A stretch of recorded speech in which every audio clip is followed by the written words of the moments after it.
Hey everyone, this is Fred. I have a horrible disease, but you can't hear it. Hello. Yeah, we can. Yes, we can. So, with me, as always, we have Dan and Paul, Mm-hmm. and we have a special guest with us today. Ooh. We have Austin Thomas of Vacuous Depths joining us. Hi, Austin. Hello, everyone. What's up, dude? What's up, guys? So, Austin, what is the meaning of life? As of right now, not hurting my back at work. That is basically it. That's the most adult thing I've ever heard, and I can relate to I that so know. hard. I I can know. relate to It's that true, so though. hard. I'm just trying to not hurt my back anywhere. Yeah, dude. Don't hurt your back I farting too feel hard, dude. Just fucking trying to stay healthy. That's pretty much it. But you're pretty bad at that, so with your disease and all.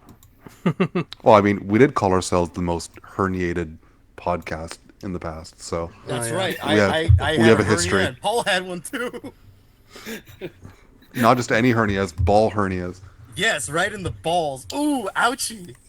Didn't know they can stretch like that. Kraken. Firing up the cans already. Yeah, Road no, we don't waste sodas. time here. Dream on, white boy.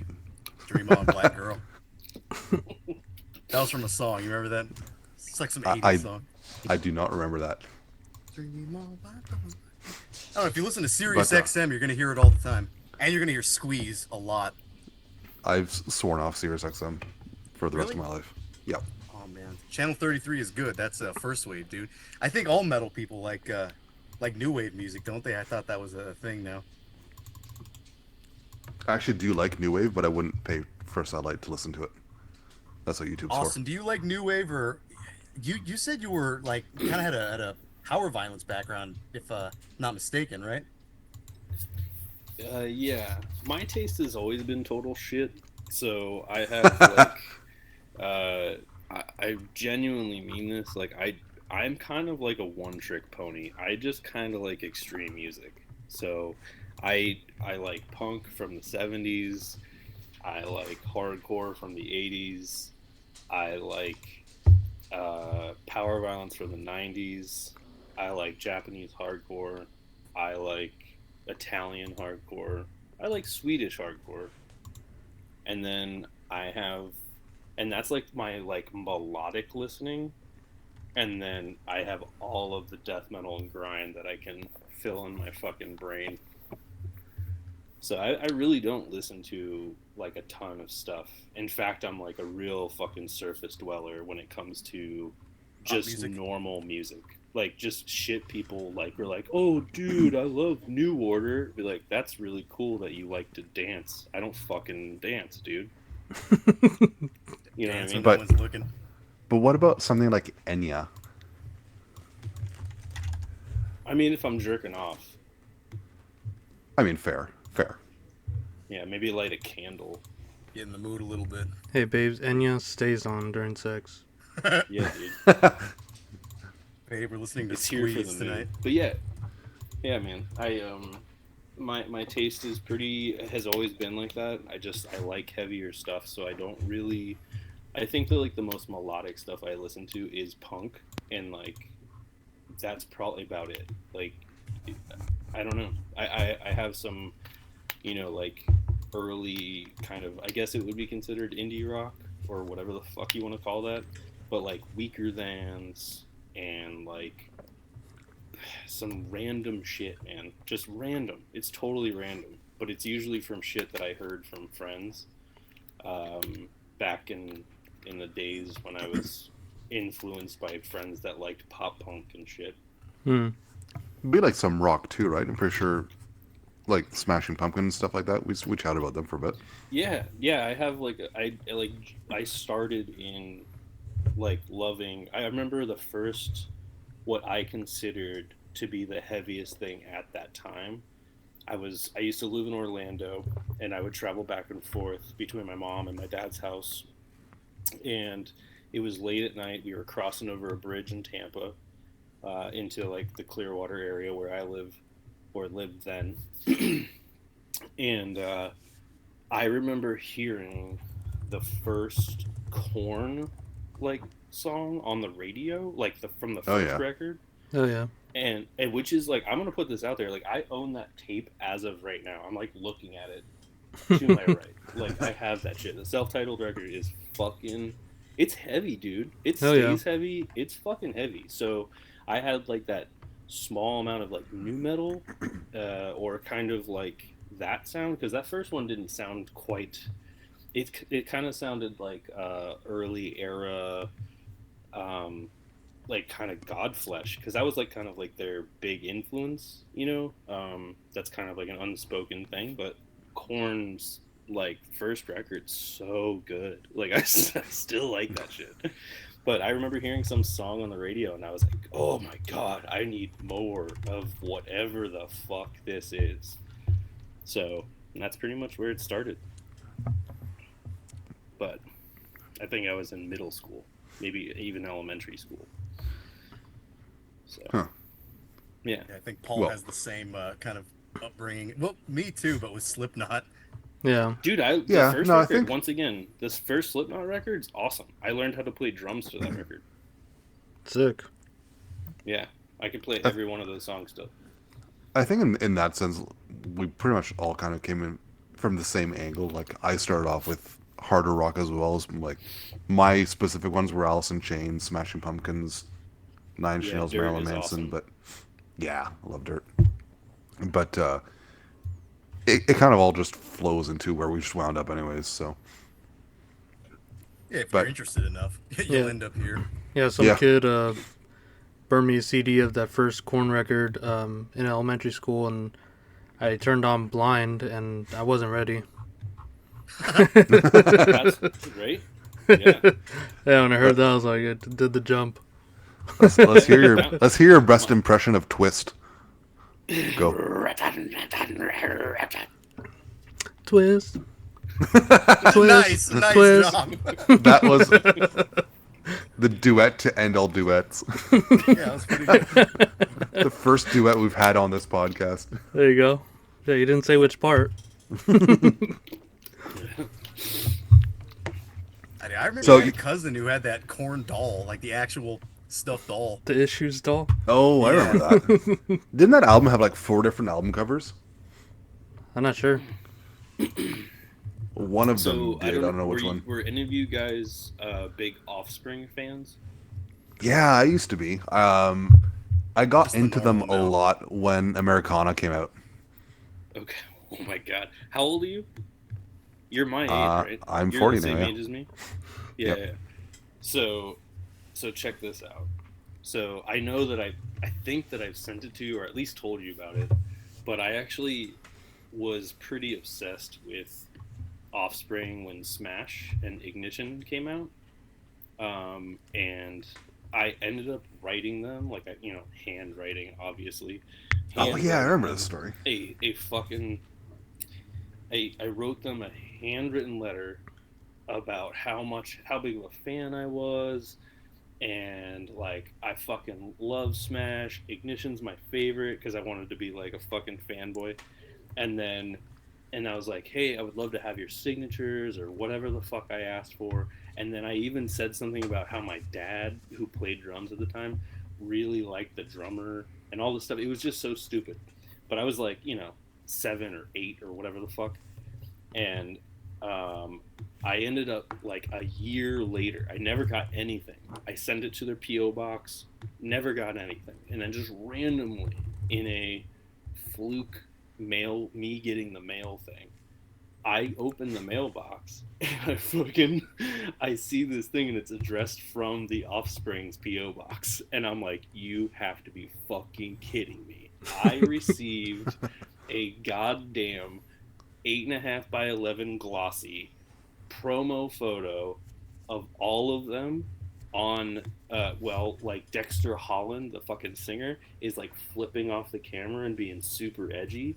And like all the band, it's like in like a fucking professional studio, so it's like a big white background, and it's all signed by them, and I still have it to this day. It's like I obviously didn't get rid of that. Core memory. Lucky. Yes. Yeah, dude, it's really really awesome. I genuinely think it's really cool because it sucks, but it's also really great. You know, because I don't even remember like even liking them at that point.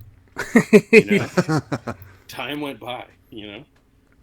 The thing with all the bands I liked in high school, I think the ones that I liked the most, I still like to this day. Some of them I don't listen to anymore, like Linkin Park. I don't play a lot of Korn anymore. I never really got into Limp Bizkit. Definitely no Godsmack. But What about Fear Factory?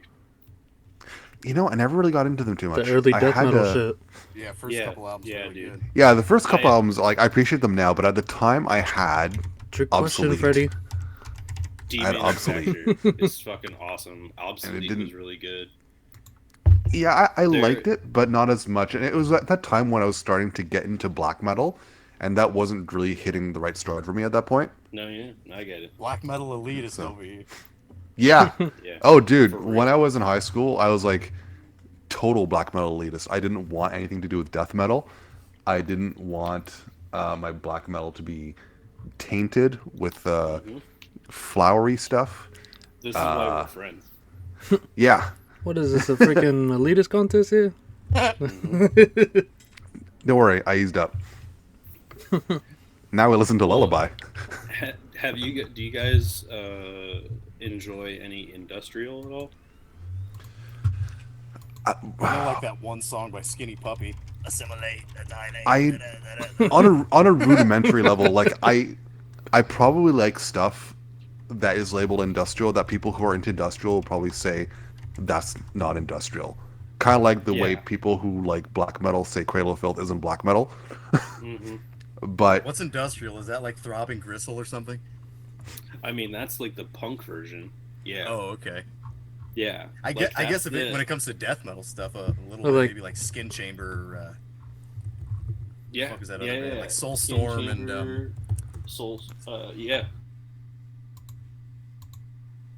Soulstorm. there was Oh, another dude. one that. so like, one band that I big, really big like fucking from Mexico, which is uh, kind of worship kind out of left Pitch field. Shifter. Pitch Shifter was pretty good. Pitch Shifter. I don't know Pitch Shifter. Hmm. Yeah, I have their tape next to me actually. Which band were you gonna say, Fred? Hocico from Hocico. Mexico. I don't know that one. Yeah, I'd never heard of They it. So what I've seen about them describes them as a cross between industrial and EBM. I don't know what either of those really are, so I'm kind of just going with what I've read. But I dig them a lot. I have quite a few of their albums. Um, Signos de Aberración is particularly good.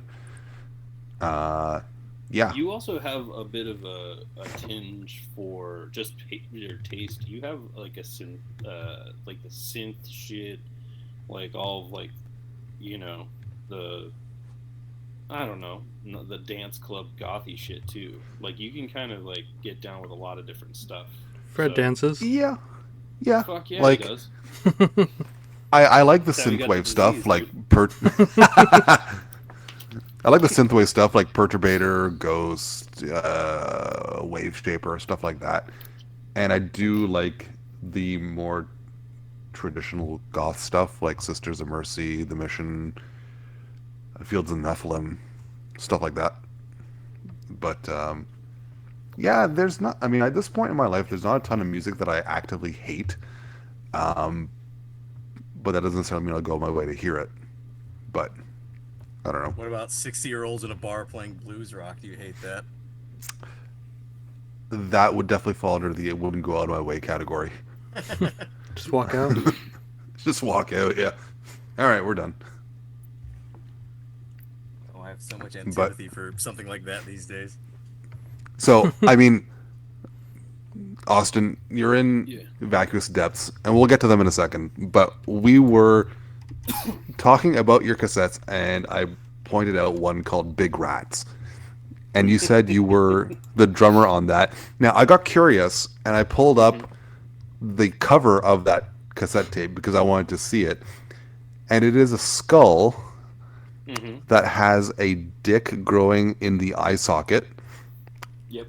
And it looks like there's also a dick and balls in the nose hole, which Yes. is the legs of a different body.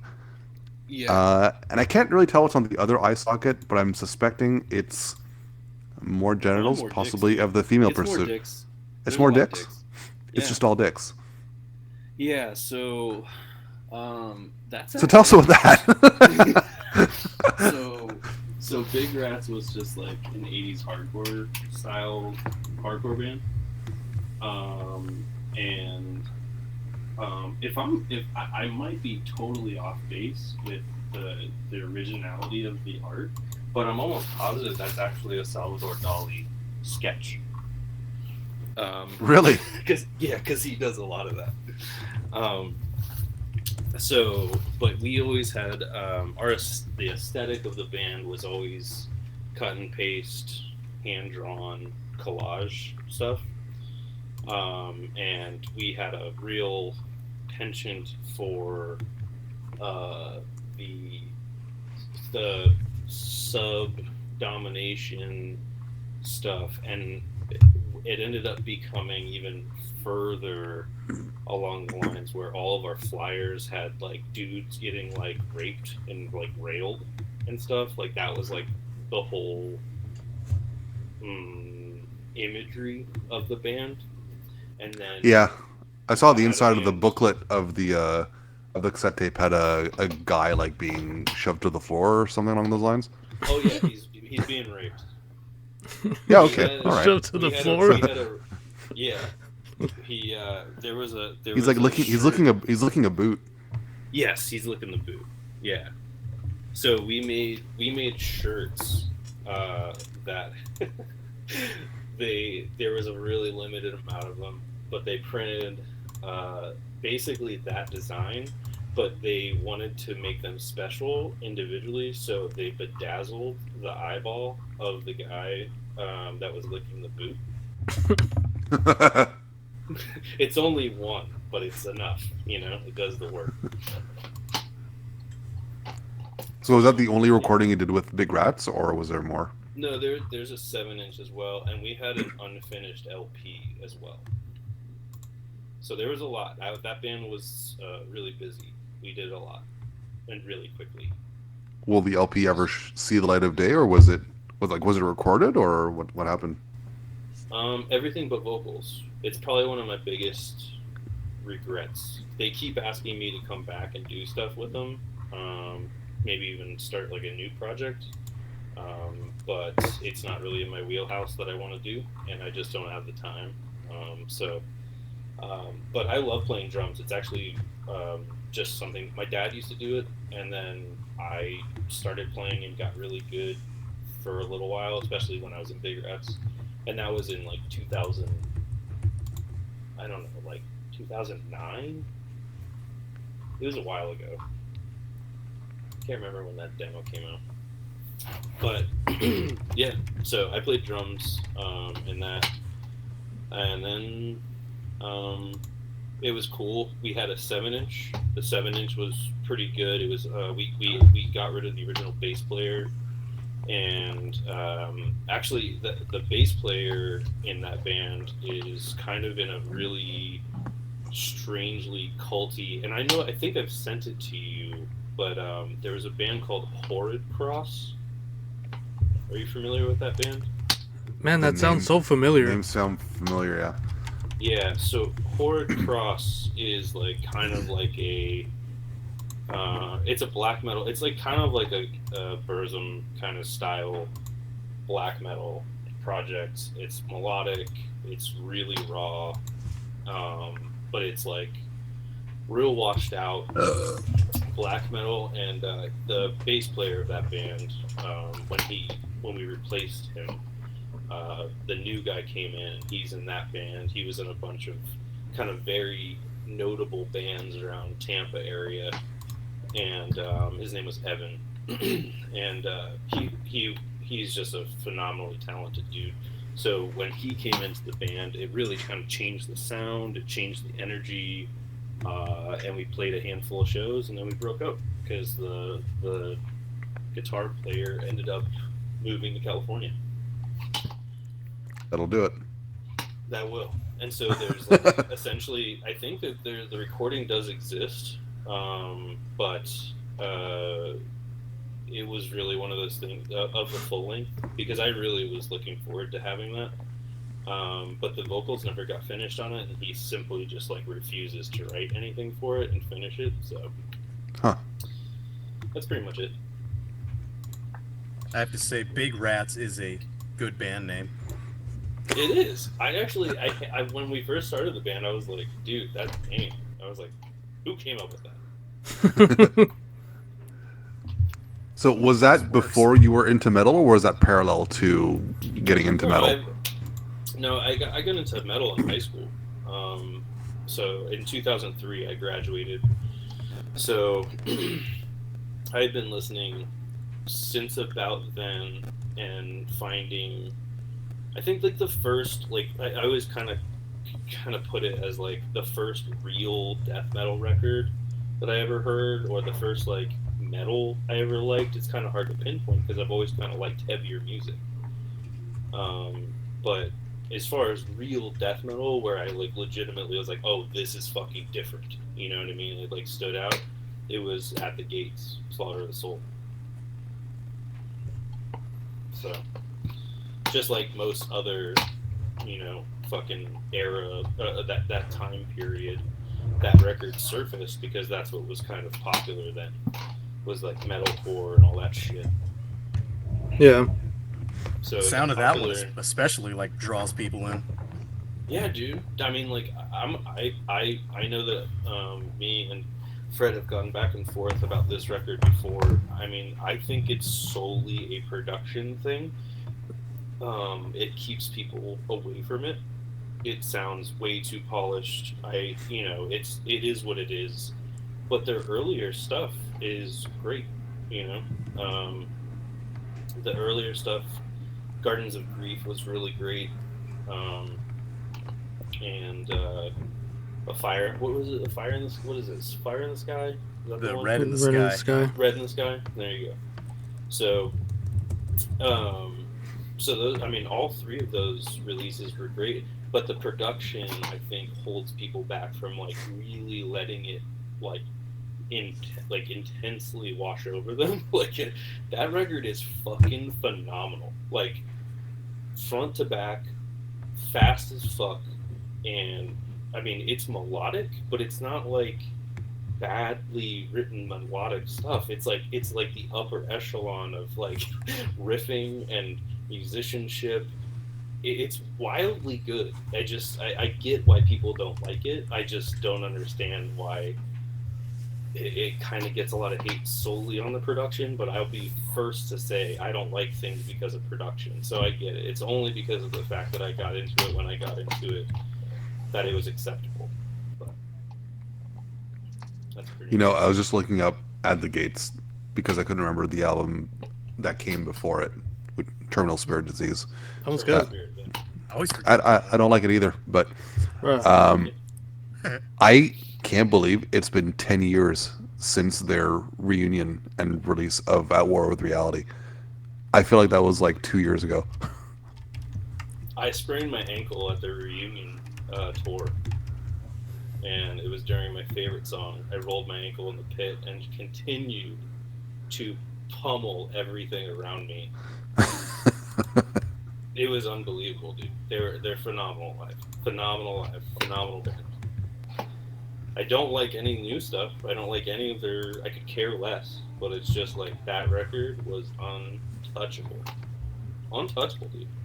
I'm okay with Gardens of Grief and Red in the Sky. I can live with, but after that, I kind of check out. Yeah. I mean, it's fair enough. Pretty big production, It's just too close, too much melody, and it's not surprising. Like I've never really liked Dark Tranquility past the first album. I've never liked anything from In Flames. Yeah. So I mean, it's not a huge surprise. Later Carcass doesn't do it for me either. I will argue that Surgical Steel is everything they wanted the mid-era to be, though. Surgical Oh Sting yeah, is sorry, I meant pretty like up to Swan Song. Like I haven't okay. the newer stuff. I don't really mind. I like if someone puts it on, I'll enjoy it. I might not necessarily go out of my way to hear it myself, but Yeah. um, like Swan Song, Heartwork. Nah, no. Give me the Yeah, first two. no, I remember an old friend showed me because obviously he knew me during the time period of like at the gates and all that stuff, and he was like, "Dude, you ever heard Heartwork?" And I was like, "No."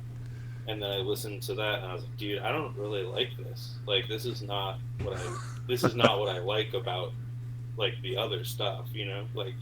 And then later down in the years, I was like, I always thought that Carcass just sounded like that, and so I was just like, yeah, I don't really like Carcass. And then I found out about fucking symphonies being like, I mean, I wear that pretty much as a badge. Like, I fucking definitely love symphonies. um, but like, I found all the gore grind stuff, and I was like, oh fuck, dude, like, yes, this is the shit. This is the shit right here. I don't know if it's What just me, but I've found like kind of a growing sentiment with some of the people I talk to that they don't like early Carcass, and I find that really unsettling. Oh my god! Especially How? especially Recomputer Putrefaction. I'm hearing more and more people I speak to say, Reek of Peter Griffin. Sorry. Oh, come on, Meg. "Holy crap, that was spot on."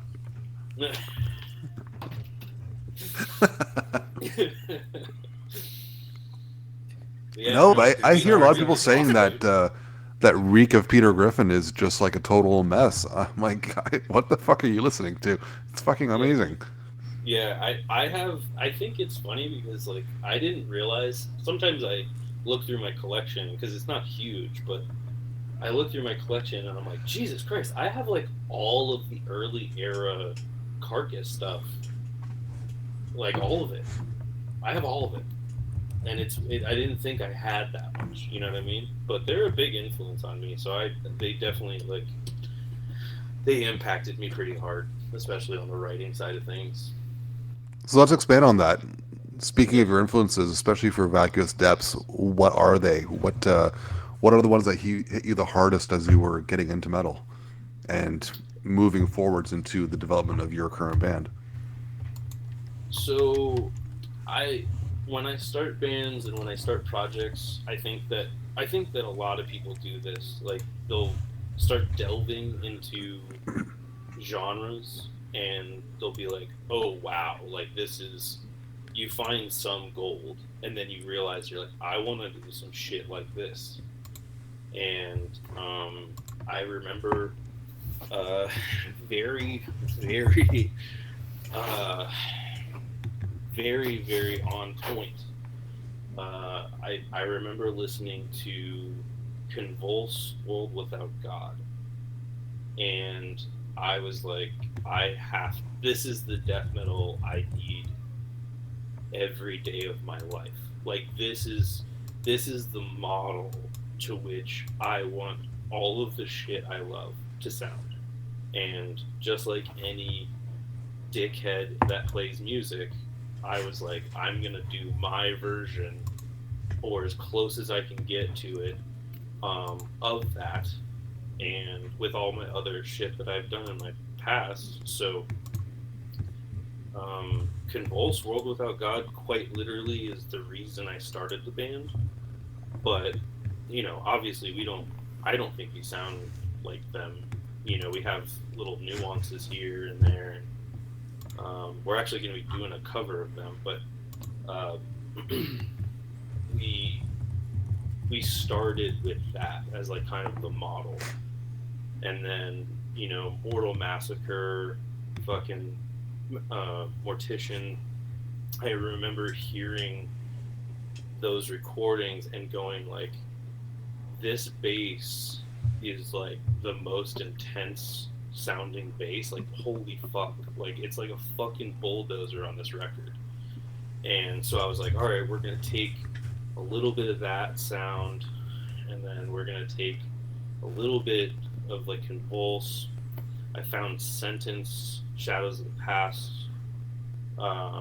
and probably my favorite death metal record, honestly. If I could just put one on and just let it go forever, that's a huge one. Sentenced over convulsed. It's kind of like both are great. Um, Obviously, I lean towards the more raw stuff, so I guess not obviously, but like I think that if you just had one record to kind of keep your interest, you kind of want it to be a little more all over the place, you know, desert islandy kind of bullshit. Hmm. So Sentenced Shadows of the Past is actually kind of my favorite, but you know, Convulsed World Without God gets a lot more traffic. You know what I mean? Yeah, Um, fair. And I you mean, know, I people just who are listening might not know that we've been chatting for a few years now, yeah, yeah, and yeah, when I've always liked World Without God. Like I've had it yeah. since the reissue came out. God knows when that was, and The I liked Historic it. one. But when you no, the one on Relapse. Oh shit. Yeah, no, it was a while back. But so I've always like as soon as it came out, I got it and I liked it. Um, when you mentioned when we were chatting, like near the beginning of us starting to talk, how much you liked that album, I went back and revisited it, and it clicked even more. Like it made more sense. Yeah. So it made me think that maybe I just listened to it and enjoyed it, but didn't really give it the attention I needed to give it. So I'm glad that you had brought that up because now I think it is one of the best finished death metal albums. Oh yeah. Whereas Oh yeah. before I was like, it's a really good finished death metal album, but I don't think I realized how much I liked it until I went back and re-listened to it after you said how much you liked it. Yeah, yeah. Like I genuinely mean when I say like it started this band. Like I was like I heard that, I heard the way that they played. I could kind of analyze what was going on in their playing and the way that they recorded and like just kind of like diagnosing how they kind of put that idea together. And I was just like, man, this is an incredibly well written record. So um, yeah, so that's definitely a huge one for me. But Finland, I love, and obviously I don't. I know you know that. Finland is like the place for me, but obviously there's others that are really important to the sound too. I don't really mention it all that often, but the UK scene has a ton of influence on me. If you listen to like the earlier rougher benediction shit, um, if you like Impaler is actually like a favorite of mine. Hmm. um, uh, Fuck. Obviously Carcass, the early stuff. Um, but yeah, like Bolt Thrower plays a factor. But I mean, I really only really like Realms because it sounds like a fucking tank rolling over you, you know. Um, but the there's something about the British, like I kind of call it like the uh, like what do they call that when like the machismo, like the fucking it was just brawny. There's the word. It's fucking brawny.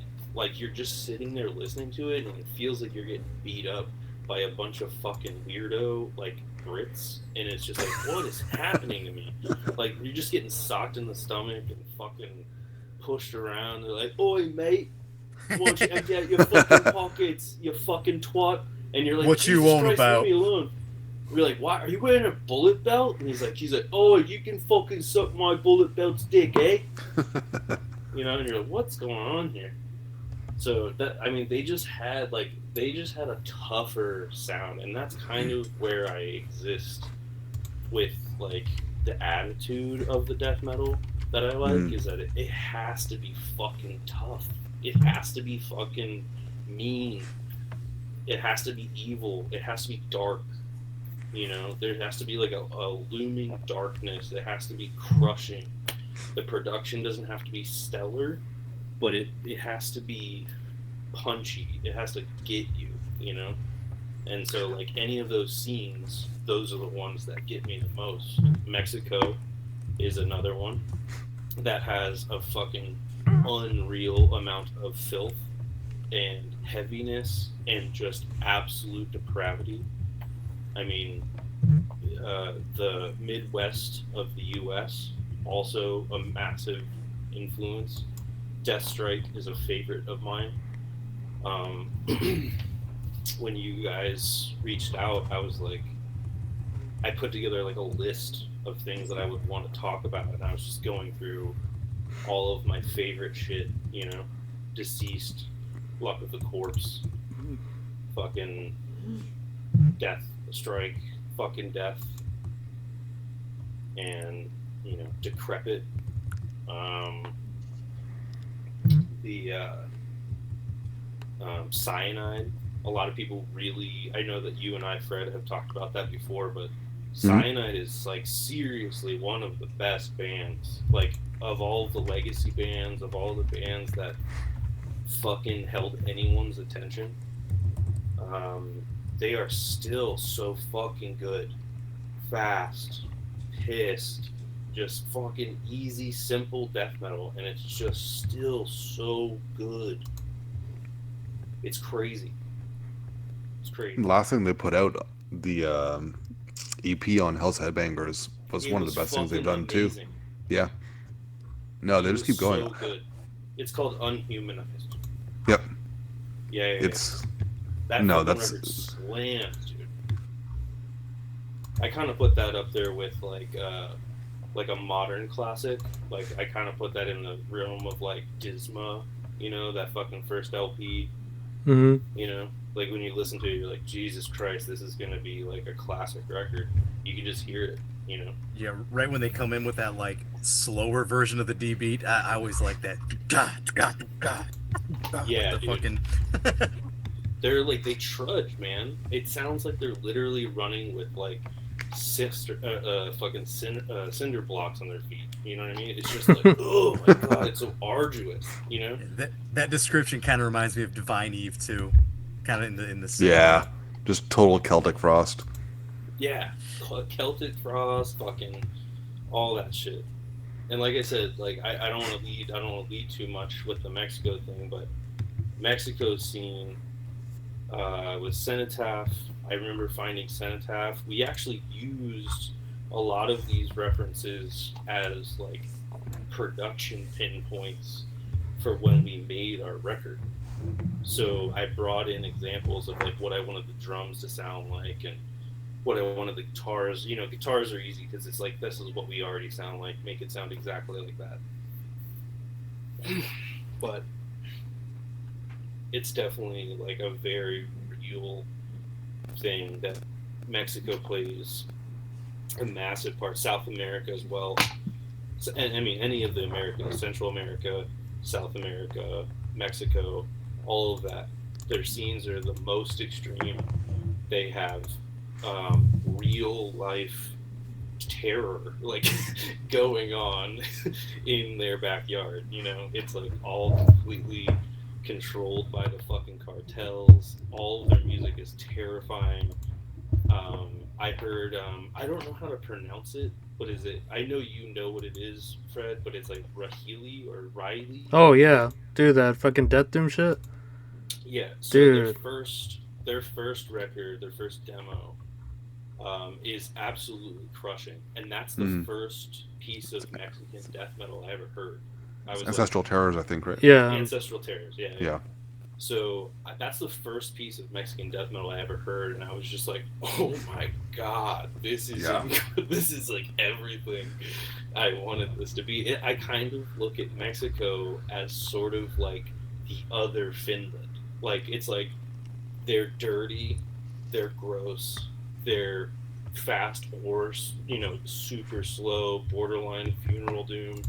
There's like all of these different attributes that they both have, and so I kind of treat them the same in terms of like sonically the same. But the Spanish stuff is just so much more pissed. It's like the vocals are much more extreme.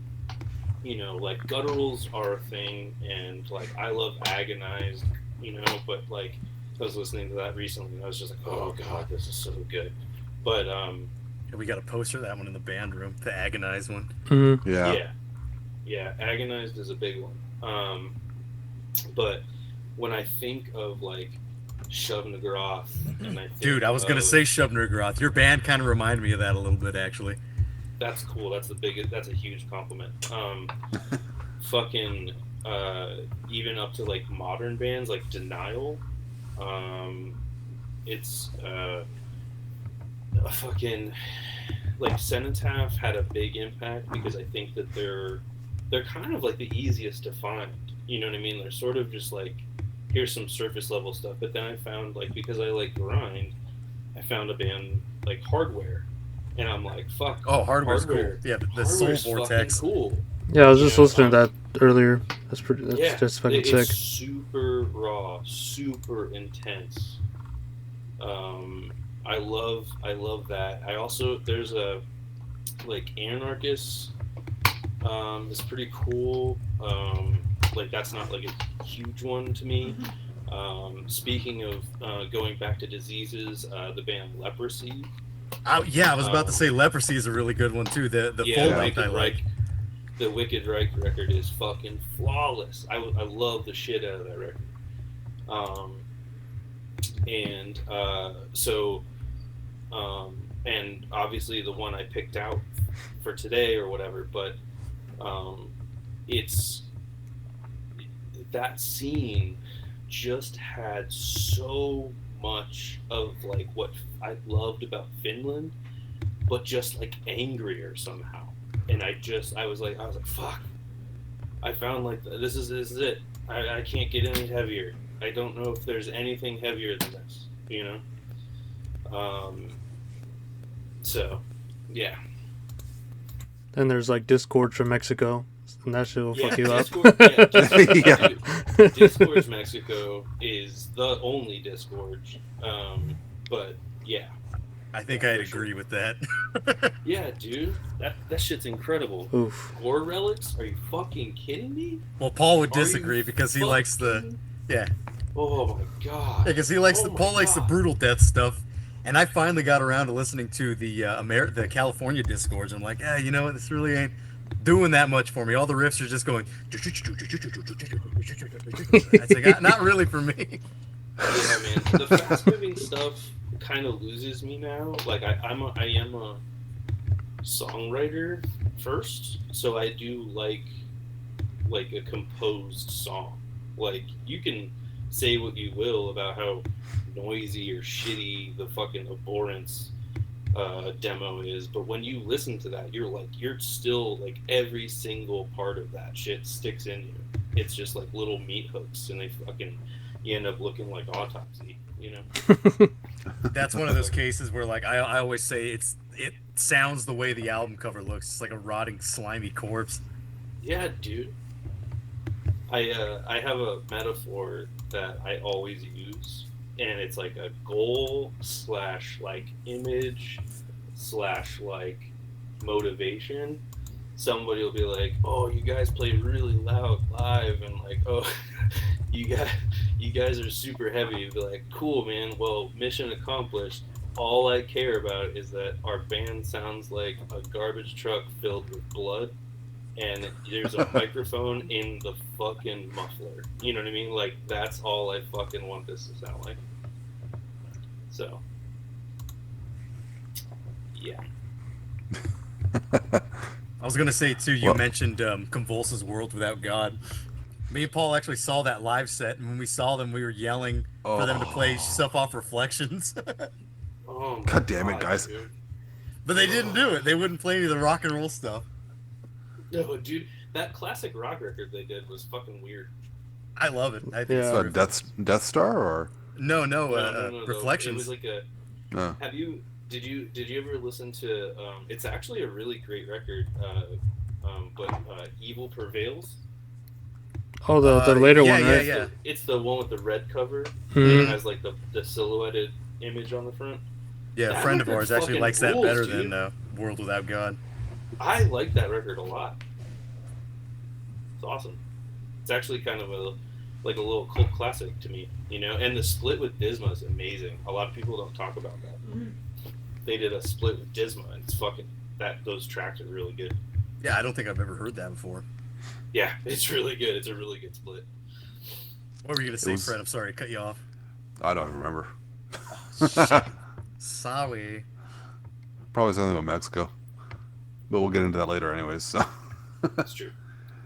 But it's funny. I'm glad you pointed out that the British stuff is so mean and brawny because it's so easy to think of the Peaceville Three when you think of British death metal and what they became. And so I think a lot of people associate that gothic sound with British death metal. And I mean, fair enough. There's a fair share of death doom there with those three and Enchantment, Decomposed, even early Cradle of Filth.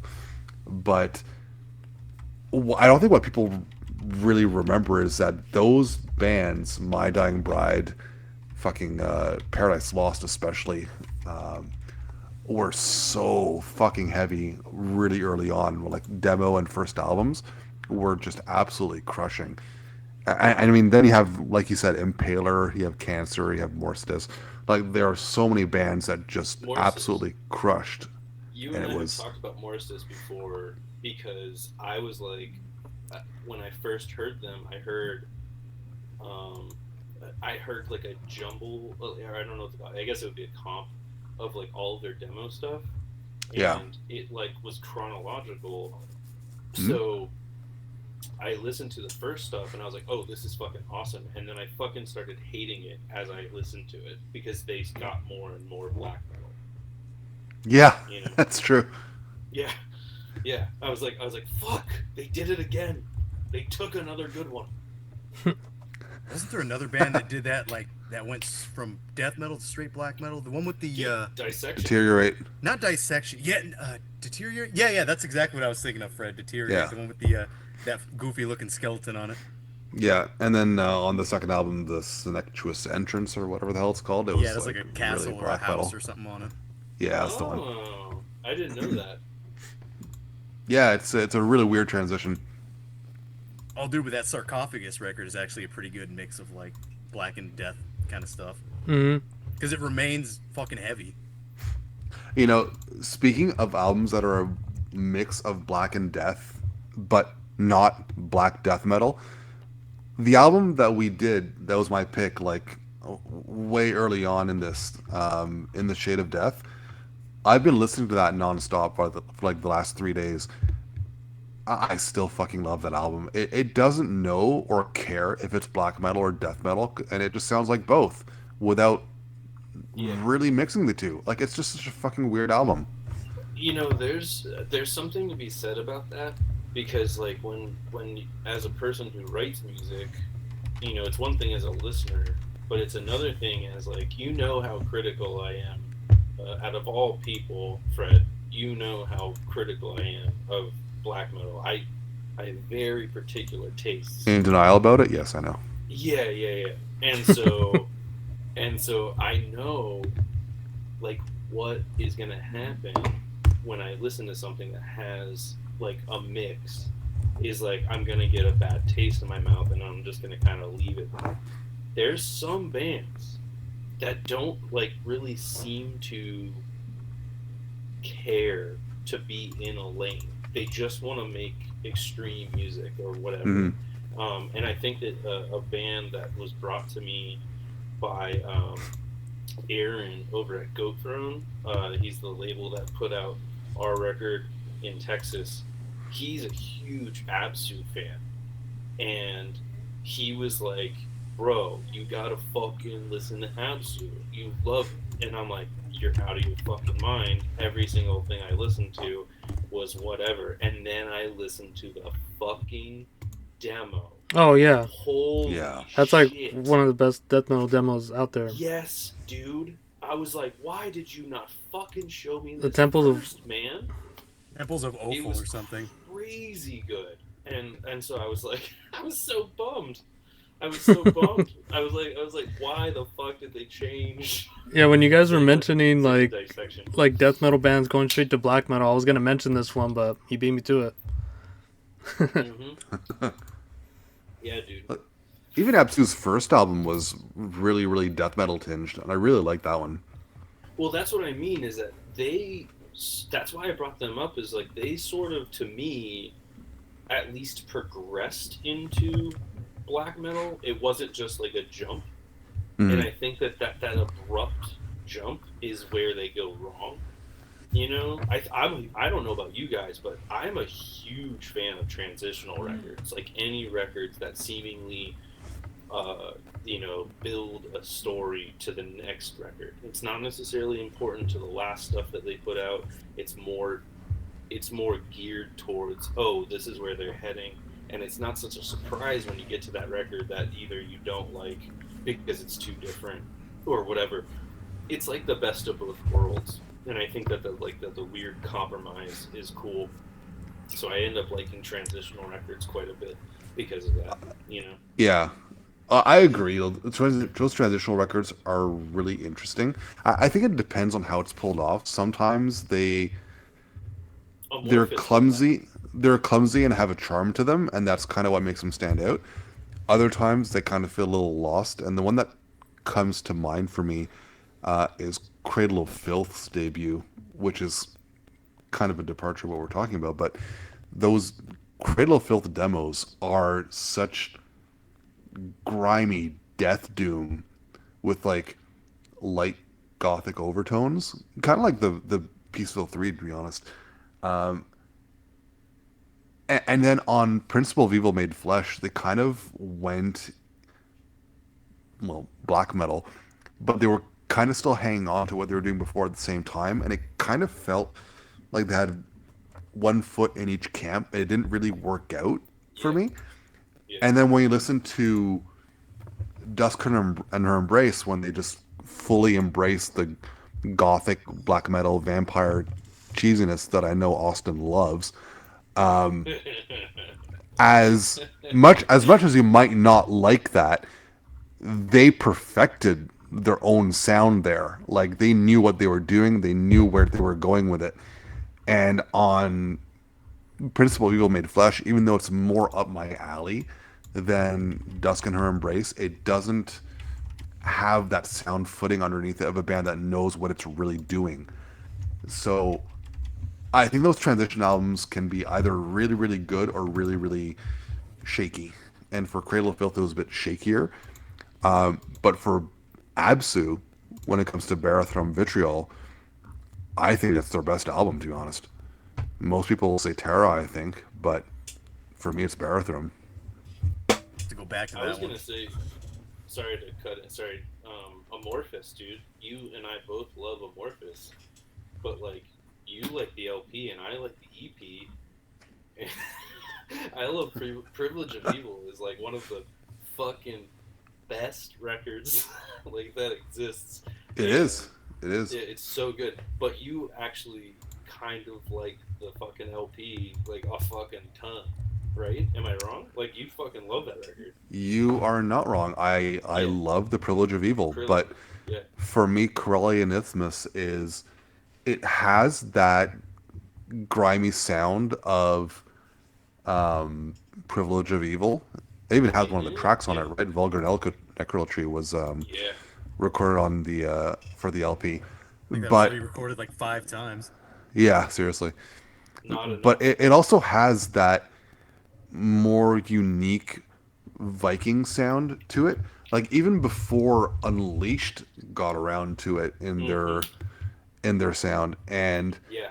I totally agree I, with I you. find that it sounds very desolate. It sounds very complete, and it sounds very dark. And I mean, don't get me wrong. I love my grimy death metal, and Privilege of Evil ranks really highly. And I would almost say that I like them equally between the two. But the album stands out more because of how unique it is in that sense. Well, I was gonna say like the Tale of a Thousand Lakes or whatever the fuck it's called.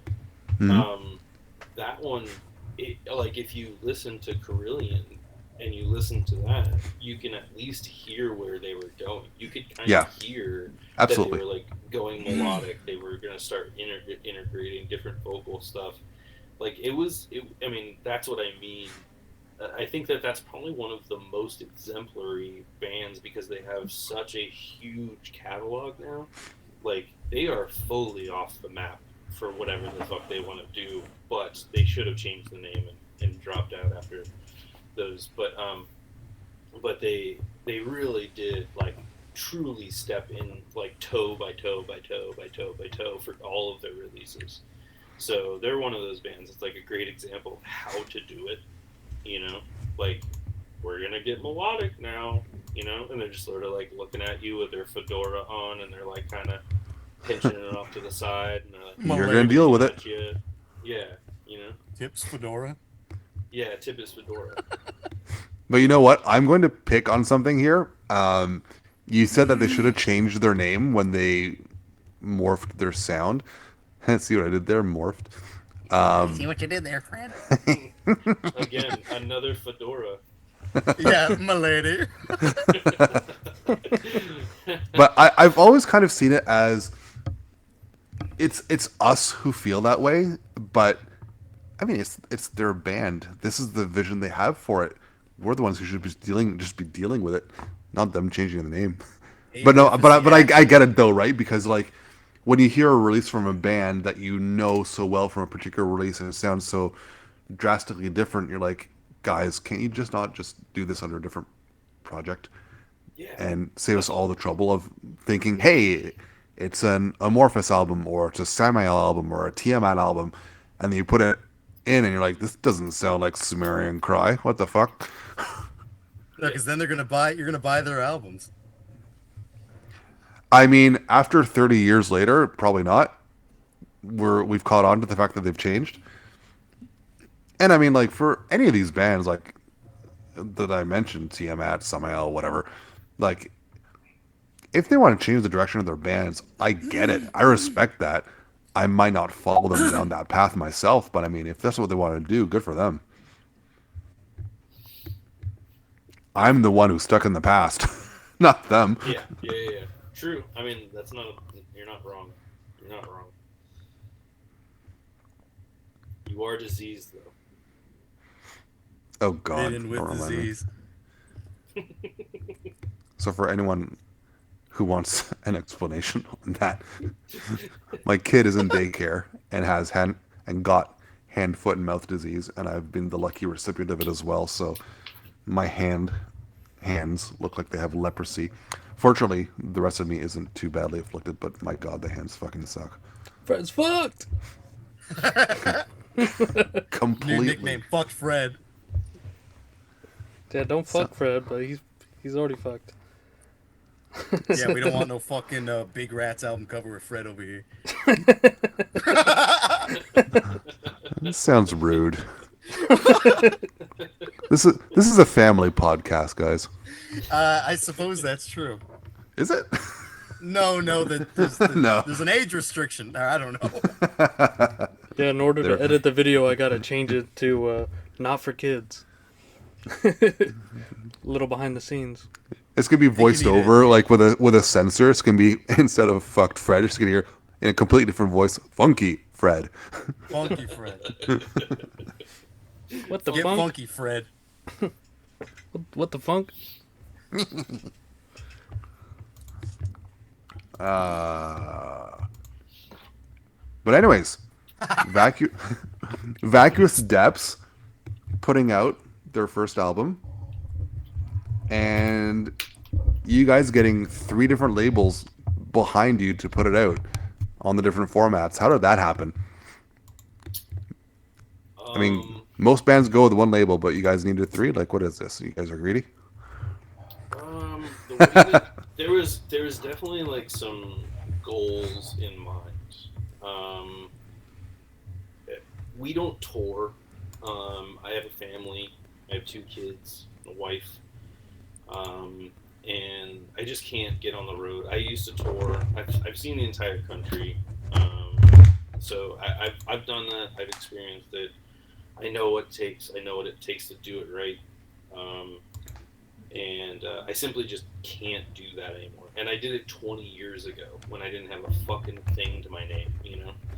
So um, basically, I wanted to, if we were gonna release the record, we shot to basically make an EP at first. We kept writing, and then Goat Throne had initially when we first so to kind of bring it back in 2017 we released we recorded a demo. It was 6 songs, and we basically broke up almost the first show after we released it, and it was only a Bandcamp thing. I was gonna do a DIY Damn. release of it. Someone just died. It's me clearing my throat real hard.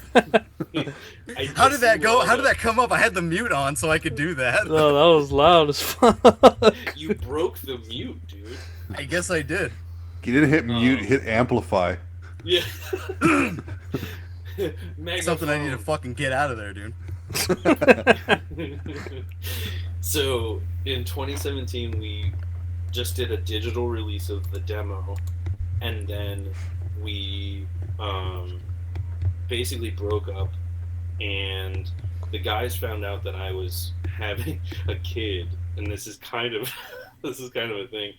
My bass player was like, well, you're not going to be able to do any band stuff anymore now that you have a kid, and then he just sort of dipped out.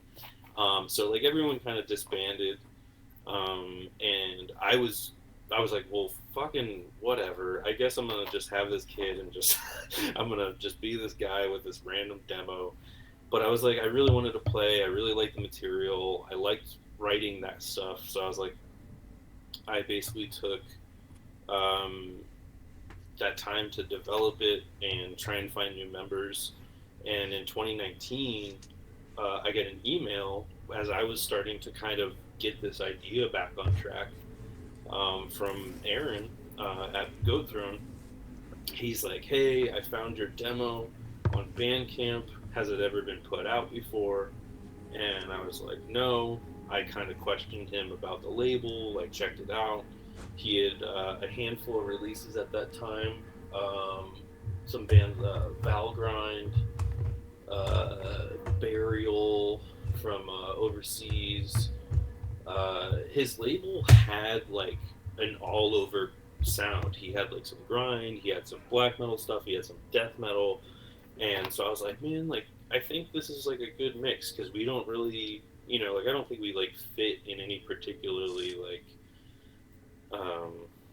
special category, I guess, of death metal. So I was like, all right, this is gonna be a good mix. So we talked, figured out the details, and then I basically we put out the demo in 2019 through him, or Goat Throne, and so he's a friend of mine, so that's why I keep referring to him as an individual.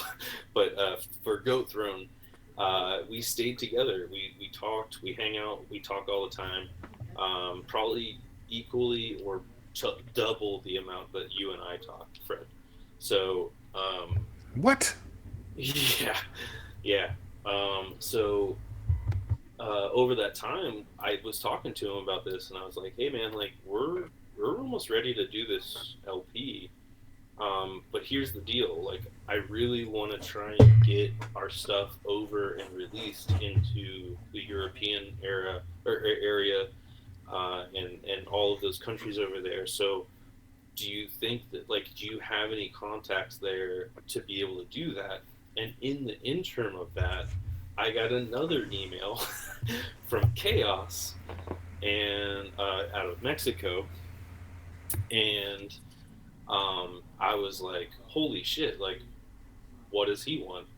You know? And so I answered the email. He was like, "Hey, I want to be involved with the next release you guys are doing.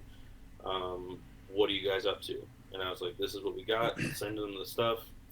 And you know, we ended up recording everything, and so he was on board with just the demo. he didn't even know he had not heard any of the newer material at Oh, that's all. cool. Yeah, so he got on board with the demo. So I was like, if he's pumped on the demo, then he's gonna hopefully really love the stuff that we're doing now. So we reached out to, in the interim of that, while we're writing still and getting the LP finished up and recorded. We're shopping. Fucking Aaron is shopping it to like a handful of labels that we made like a list of, and eventually, after a handful of no's and general, you know, not really interested, not a good time, like whatever emails, Blood Harvest got involved, and I'm a huge fan of Blood Harvest stuff, and I never really expected that to happen. So, his discography is pretty fucking killer. Um, so he signed on, and then everything kind of just got figured out from there. So it kind of like, it was very purposeful. I was like, I really wanted it to kind of see the world on that side of things, like get in the people's hands that people trust and we fit with. And Chaos was also one of those bands, or that one of those labels with a really cool roster. And obviously, with my affinity to Mexican death metal, like that's, a shoe in because he's there. So, and he's a huge connection to the South American scene and all that too. So it's really just kind of paid off in general because of just all of those things. So I guess it's doing well. I don't know. We don't really get like, monthly emails or some shit, but it does okay. You know, I'm happy it's there and people are finding it and, listening to it. So that's pretty much the label story. Well, the reviews of the album have been great though, so that's Yeah, like the kind of people the that feedback you like need, it right? really like it, so that's cool. Yeah, it's Yeah. actually a pretty interesting record. It doesn't really. When Fred told me about Vacuous Depths, I kind of had a image in my mind, or like a sound in my mind, thinking, For sure. Yeah. "Oh, this is gonna be like kind of not cavern core, but something Yeah. like who the hell is popular now? I don't want to say Frozen Soul, but something along the lines of like maybe not so intricate or Like not so modern death metal. or yeah, more modern kind of stuff. Yeah. Maybe kind of a maggot stomp kind of thing. For some reason, I had that in my mind, but listening to it, I was actually pretty surprised. It's got a lot of weird kind of things that I picked up. Like it seems like a lot of the parts kind of sounded like a sped up Impantigo or something like that, and then like Hmm. and then like some more breakdown groovy parts sort of reminded me of the U.S. band Hideous Manglius, if you know who that Oh is. fuck yeah, yeah. We catch a lot of grind vibes from people, Yeah, it and I is very think that grindy. yeah, and I think that that's just from my background. I mean, I wrote a majority of the music that you hear, so it's all coming from that background of like, I just like grind a lot. So I did try my best to like not make it a grind record, especially on the production. I was really, really particular in the studio about like tones and the tonality of the record to not make it feel like a grind record, which is very easy to do with, you know playing loud and all that stuff. So I think what you were trying to do both worked and didn't work at the same time. And hear me out. The yeah, album musically doesn't sound grindcore to me, yeah, but okay, it has grindcore vibes, if that makes any sense. yeah. The elements Like of it. it has the same like gritty, grimy feel to it. But when I listen to it, at no point through the record, sure we'll hear like grind influences in there here and there, but at no point through at any point of the album do I think to myself, this is a death grind album. So it's a really cool juxtaposition of having that grindy, repulsion kind of carcass feel and vibe while not actually necessarily sounding like it. it's kind of it's unique in that sense. Thanks. That's awesome. I appreciate that because it is hard to capture a tone without sounding like another thing. Yeah, A good example of that is like fuzzy bass. Like bass on a distorted level can sound a couple different ways, really. So we made it more punchy. We kind of dialed back the mortician and kind of put in a little bit more of like a sharpness to it to kind of like retain a little bit more body and punch. And it wasn't so rounded and fuzzy. I think if I redid that record and I made it like that, you would probably be saying the opposite. You'd probably be like, "Oh no, this is like a pretty cool like grinding death metal record," But I paid really close attention to that to make sure it wasn't that, and just it was an intentional thing, but it was just in the back of my head. yeah. But Oh, that's a I think cool it works in compliment. I that sense. appreciate So Dude, this might be surprising to hear, but like during the faster, most like aggressive parts on the album, it reminded me of like a bestial death metal band from Russia called Pseudo God. If you've ever heard of them, oh yeah, it totally reminds me of that. I kind of see that. Yeah, You know what I'm saying? I know that. I mean, like, I know that I've talked to Fred about this before, but like, war metal does play a strange part in our sound.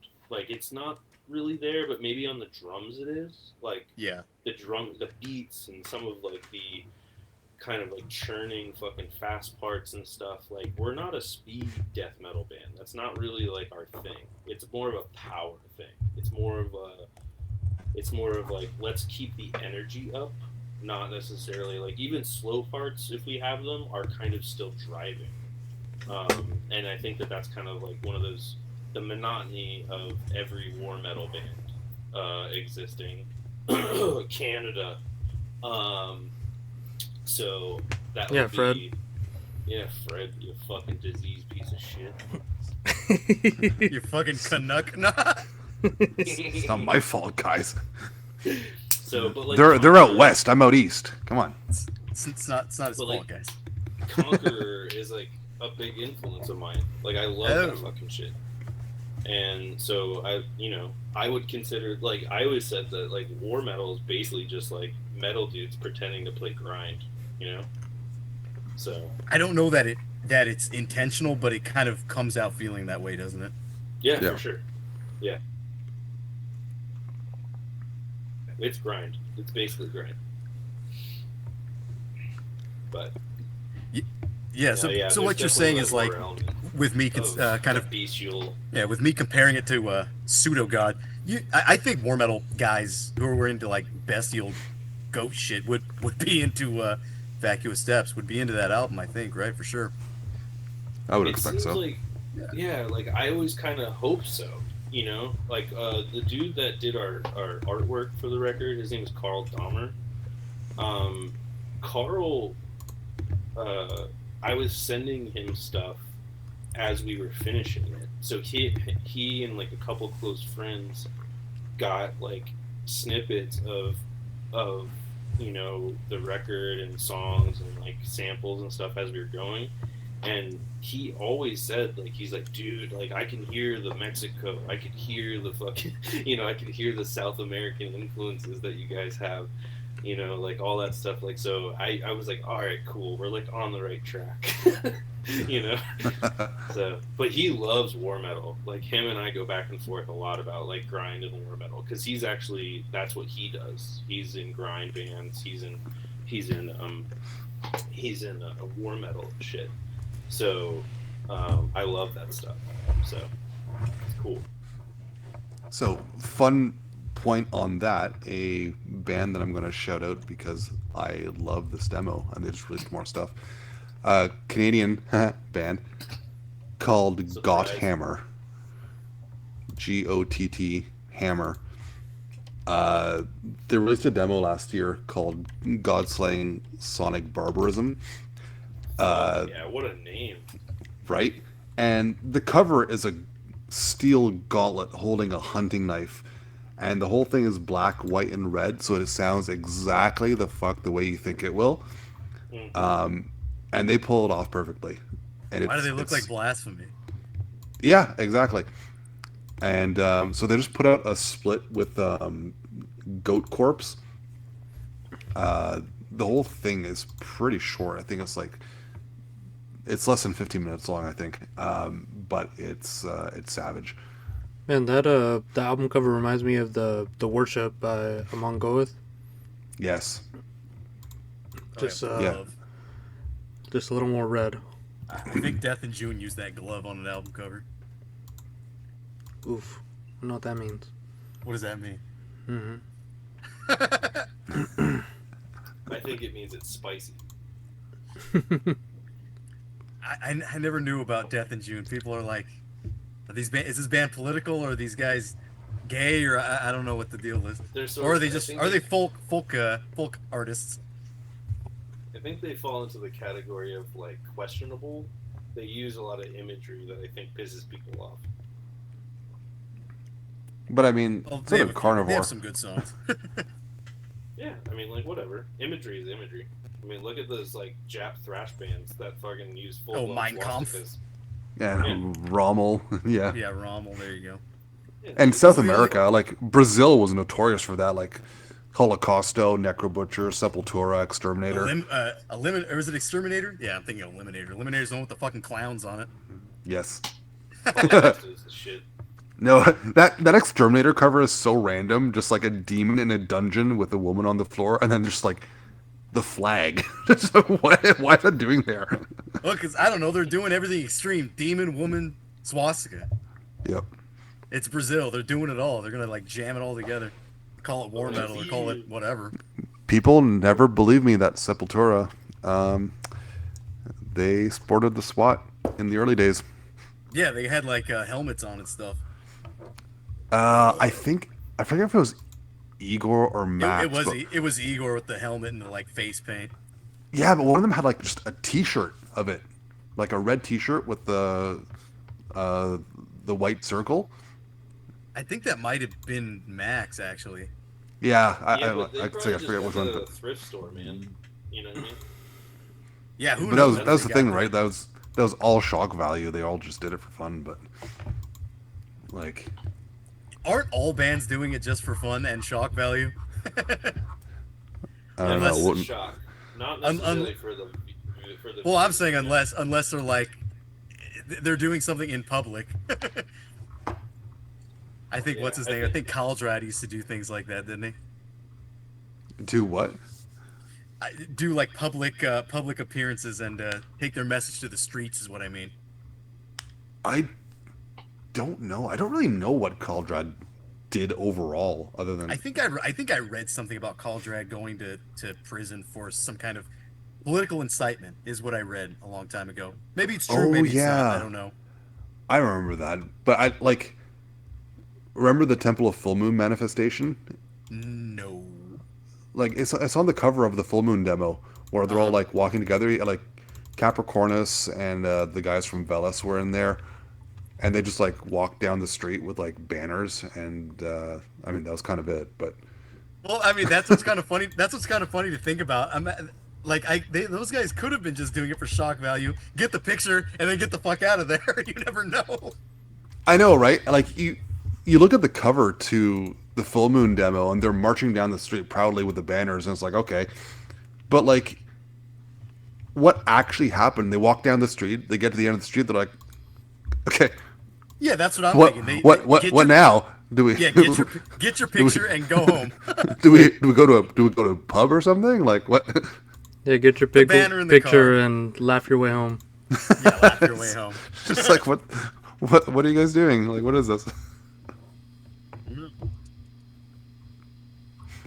I don't know, guys. I don't know. Canada's weird. Yeah, Canada's weird. I don't know much about Canada. I know that movie, Strange Brew. That's all I know. Know about Family Day. Okay, we've done how many episodes? How do you not know about? Oh, I know they have Badlands. There you go. And we have a whole French area too. Wee or something. Yeah, let's not butcher it. Come No, Okay, sorry. on. no.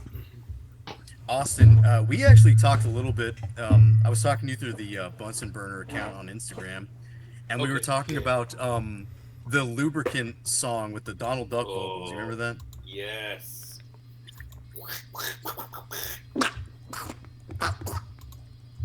Yeah, we kind of got into a little bit of death and roll, didn't we? We got into like lubricant, and I think I showed you my Phlegathon LP or something.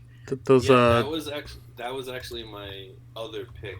I was on the fence about. Oh, I Fresco love Lungs. no, actually the demo. Oh, the Um, Neutral Forest. Neutral Forest. I kind of look at Phlegathon as sort of like basically like a Finnish Slayer, you know? Like it was Yeah, fair. like so much Slayer in there that I couldn't unhear it. Like I was just like, this is a fucking Slayer song. Like, what did they do? They just like dragged and dropped it.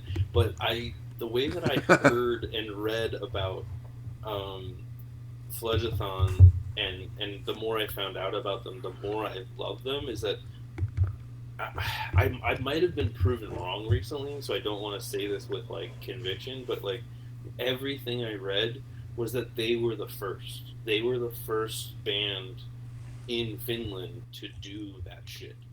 Really? And Yeah, I think yeah, they say that in the Finnish death metal book. yeah, and then Thought it was Zizma. recently, well, that's Well, then you have that's a whole Funebrae other. too. They all had albums. They all had demos in Yeah, '89. Funebrae's demo is like pretty much like, ooh, I might say like top 3 demos ever. So, but for sure, Phlegathon is just like Jesus Christ. They were so good. But like I love the fact that they were the beginning of it, and I was on. I'm kind of like a regular in the chats, but I've been on a couple times now with the dude who runs Necroharmonic Records, Roy. He has a podcast called Death Metal Podcast. Oh, I know that guy. I've seen him. He's the dude with the hat. Yeah, yeah, he rules. I love him to death. He's become like a friend. We were talking till like 1 a.m. last night. Oh, that's cool, man. And we go back and forth and we talk a lot. And dude, he brought on an interview with the guys from Sacred Crucifix, and they. Oh, no way. Holy Yeah, shit. yeah, he did an interview with Sacred Crucifix, and I was just like, they are sort of kind of taking that clout away from Phlegathon, and I was just like, oh, dude, what are you doing to my brain right now? So, so I've been trying to like sort of like investigate that a little bit to see like how true that statement is. But those came out. They basically repressed the Sacred Crucifix stuff, and so that was really cool. So like it's just like one of those dumb things where I like the fact that Phlegathon was basically Finnish Slayer, and they were the first like death metal band from Finland. Yeah, because like, So I don't want to throw a wrench into everything, but there's another band, ARG. I forget but what that's that all. stands That's all for, but death thrash though. That's like all 3 of these bands were well, so starting were that. Phlegathon Well, early That's on. what I'm They were saying. they were death thrash as well, but That's- like I mean, ARG everything had stems shit out from in it. '87. Yeah, So Yeah. I don't know, but they're like the I mean- morbid saint. They're like the morbid. If Phlegathon is the Slayer of Finland, then ARG were the fucking morbid saint. I thought Fred and Paul were going to get into a straight shouting match right now. No, it'd be a full-on fist fight. Well, Motherfucker! Come at me. 87! come at me, To go- Canadian. to go back to what you said, like thrash is death metal. Like the reality of it is that all of the early era, and I know that Fred and I, once again going back to this, like him and I talk quite a bit on a personal level, but like I say this all the time, but like everything prior to 1993 is kind of where it's at for me. Like I don't care about anything after that because all of it was kind of done already by so many people around the world. But the earliest era was just thrash metal bands changing production, jumping into more extreme sounds, and creating something from thrash. Like if a death metal band gets claimed to be a thrash band, it's just a death metal band because it is thrash. It is that's what death metal is. It's just shittier thrash. It's true, actually. Shittier thrash. I It's love that. shittier thrash. It's down tuned. It's fucking low vocals, and it's just not going. It's fucking bullshit. So it's like to say that it's not thrash is like kind of bullshit. I don't know, but when I think of like Finnish death metal, it's a lot more slower and atmospheric, not Oh, so yeah. much like with the high flailing like kind of Brazilian shit that ARG was going with, and even the more just straight thrash shit like Stone from Finland. Like that hmm is there's a dividing line there for me at least. But I don't know anything. Just I've read. always thought Nah, that dude, Finnish death metal sounds like parallel lines meeting. Yeah, because well, yeah, then dude, that's like we were talking about fucking Funebrary, dude. That's like the other side of the coin. It's Yeah, exactly. 1989 and it's slow. Well, for the most part. I know it's not Finland, but another band that kind of really sneaks in under the radar quite a bit, and I know that Fred and I have gone back and forth about this, how good this band is, but Utumno from Oh, Mm, God, yeah. yeah. Yeah, Tumno is Um, terrific. they're kind of up there with demos for me too. Like they're probably top 10, top 5, somewhere in there somewhere. But like the Tumno stuff is phenomenal, man. Like that's kind of relatable to Funebrary in terms of heaviness. Yeah, it's really heavy. I need to I come mean, back to this band more exceedingly. often. Oh, dude, Utumno is one of those things that like I'm just like, you don't listen to them. That's weird. They have like an unpronounceable name and they're fucking phenomenal. Yeah, Across It's the not, Horizon. it's is not always the one I unpronounceable. listen It's from to. the Tolkien works. Come on. Whatever, dude. I don't know. And how plus, to they had a really good band picture too. And they had Necronudis from Cranium in drums, so He There's did that. have Necronudis. Shout out to Necronudis. Well, wait, he's dead. I think. R.I.P. Yeah. Yeah, I think he's dead. Or there was two guys, Necronudis. I don't know which one. Yep. Okay, the one from Autumno is the one who killed himself, Yeah. Johann Hallberg. And if you click on his Metal Archives profile, you'll see him in jail as Necronudis, like with the bars, with his hands on the bars. Yeah, with the wig. Yeah, with a wig on. I think he's wearing a wig. So just because Austin brought up Necroharmonic and Roy, I have a couple stories about ordering from Necroharmonic. And you know what? These will sound bad at the beginning, but this actually just testifies to how carefully he takes notes on what happens with his orders. This is in like the early mid 2000s. Testify, I Fred, ordered, testify. yeah, I ordered a copy of the Autopsy demo compilation, Ridden with Disease, and when I received it, it had the tray card from the live album he put out for Autopsy a couple of years after Dead as Fuck. And I'm like, what the hell? He sent the wrong one. So I sent him an email saying, hey, I got the wrong tray card with this. He's like, oh yeah, we ran out of the other one. So I sent that one instead. I'm like, okay. That doesn't really help me. Then Fred's fucking OCD. No. Yeah, But dude. a few, I think it was like 2 years later. 2 years later, I placed an order for something else from his distro. I don't remember what the hell it was, and I got it along with the correct tray card for that CD. Like freaking 2 years later, What a legend. Hell yeah. Roy and then yeah, dude. similar when he put out the Crematory compilation in like 2009. I ordered that as soon as it came out because fucking Crematory rules. And the first press of that CD had like a screwed up mastering. It was like it sounded thin, kind of weak, and I didn't even really realize that until months later. And they said, that's there was an issue with the mastering, and I'm like, oh, well, I'm not gonna order another copy because fuck, I already have one, so whatever. And then again, like a year or whatever later, I ordered something else from Necroharmonic, and when I got that, I got a corrected CD copy of the compilation. So Roy Fox is on top of his shit. The dude, I'm pretty convinced that he has like a photographic memory. It Because sounds right because I can't. I didn't. He didn't strike me as the kind of guy who would take notes about this sort of thing, but would just be but like, "Oh yeah, this is the guy that ordered this. Here, I'll get the corrected one." yeah, he is. I think he is the guy that takes notes on everything. I think he really is because talking to him and knowing him now as well as I do, and I mean, I never expected that. Like, I'm wearing a shirt right now of something he printed. That's I'm how not. I know him. You know what I mean? Like, that's how I know him. So, like, I, I remember my order was missing a shirt, and I ordered a Funebre shirt from him. Speaking of the Funebre stuff, and I ordered a shirt from him, and he was like, "Hey, no one really orders this." It said like a handwritten note. No one really orders this, so I sent what I had, and here's that. So, but I'll send you the Funebre shirt as soon as I can print it.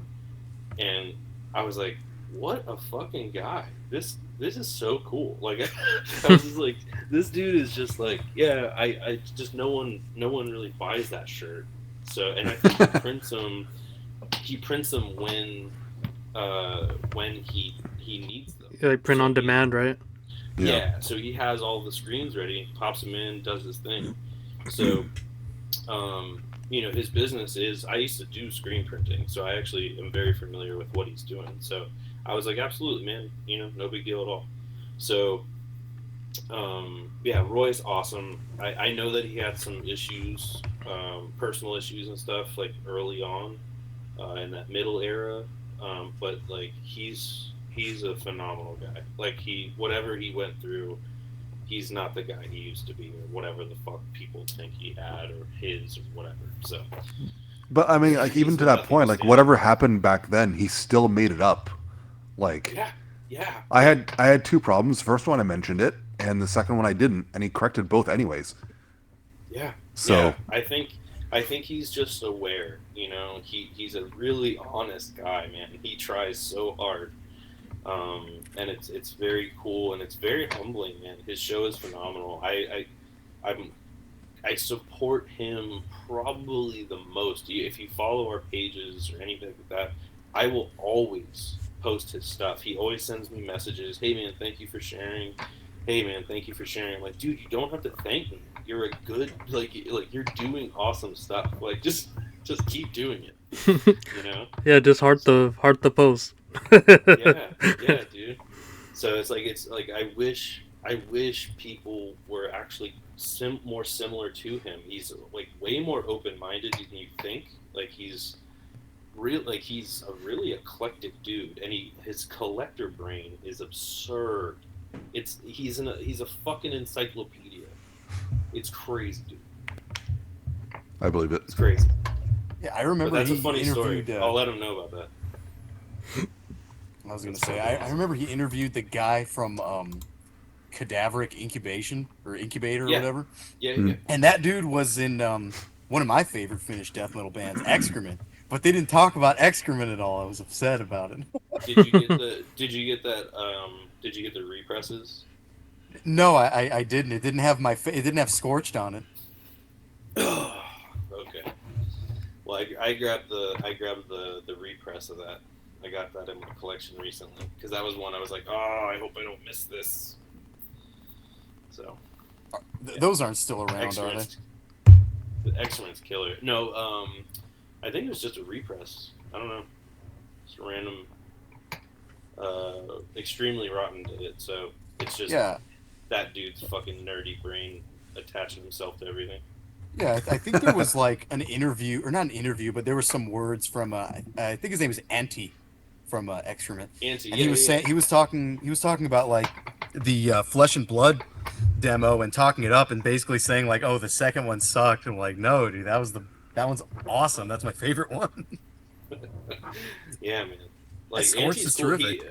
Roy actually did an interview with Anti as well. It was really cool. He just brought on Drew Elliott, who did, obviously we were talking about Amorphous um, a little bit ago, but he did the Privilege of Evil cover. So yeah, those like, those artists, they made a big impact over there. Love that shit. Yeah, that's pretty cool. Right I think on. was it Roy that also did the interview with like somebody from Flem's brother? I think is that him? Yeah, He I mean, did well, he did he reissue has. the Flem stuff, didn't he? Yeah. Yeah, he's pretty Oh, connected okay. with that. So yeah, I never got that. I need to pick that up. Flem was awesome. Mm-hmm. Flem was good. Yeah, they were a newer listen to me though, and they weren't like a classic to me for some reason. Actually, pretty much everything Necroharmonic has put out is pretty much awesome. Yeah, yeah. I like his newer band that he has going. I know he has some stuff in the wings. He's getting ready to do a finished release, as far as I know. He's just waiting to pull the trigger on it. So, pretty cool. I don't know if I should say anything. So, I don't know if it's a secret or not. But he's fun. Damn it. Let's say this. He's hold on. All right. Can I describe the art, and then you can just sort of like figure it out from there? Why don't you just say the band name without the first letter and we'll guess? That's impossible with this It's particular. Emmy God. No, this is a much more deep dive. Heavily rooted cover with a casket in the middle. I think I know exactly what you're talking about. Does it also share the same name as a Swedish band? Yes, it does. Yes. Okay. I have that. I have the original 7-inch of that. Oh fuck yeah, you do. Yeah. if we're talking about the same Oh, fucking we are. EP. Oh, we are. We are. Okay. Yeah. Well, Yeah. that's pretty cool too. Yeah, that's fucking rad. Heard it here And first. That has something to do with Funebre as well, doesn't it? Yeah. And possibly Monstrosity. Yeah, that's incredible. That's the incredible monstrosity release. that the dog just discovered, by the way. Fucking right on my fucking alley.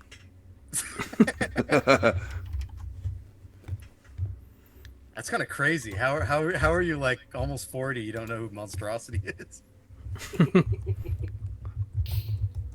I got to play with Florida Monstrosity. If we're talking about the same monstrosity. Not talking about the finished no, one. no, different Monstrosity, but Oh, okay. Yeah. I was gonna say it was like the Florida one has been coming up in conversation recently. oh, that's dope, dude. I saw you guys Yeah. played with Hell Witch too, right? Oh, dude, yeah, How was that? that was incredible. It was so fucking good, dude. I'm not gonna lie to you. I was like, I don't know how this is gonna go for us. We're a pretty different sounding band than them, but I'm gonna say yes to this because who the fuck would say no to that? It was their 40-year anniversary show, and then on top of that, they played all of the first LP. Mm-hmm. And I shit you not, dude. This is one of the fucking tightest things I've ever heard in my life live. Like, I've seen a fuckload of bands. Holy hell. It was so good, dude. And his banter on stage was fucking hysterical. Just like, it's a hometown show, so there's a lot of friends in the crowd. There's a lot of friends that have been there.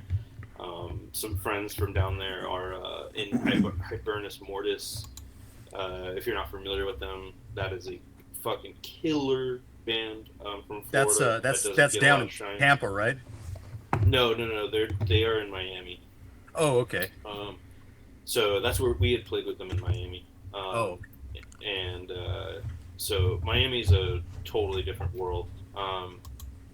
So it was incredible, man. It's kind of one of those things where I kind of like start giggling a little bit, like of how fucking good it was. Like it was like the room, just to give you an idea of how big the room was. The room held 200 people. So it was a super small, like, non-venue, and the stage itself was only about a foot and a half tall.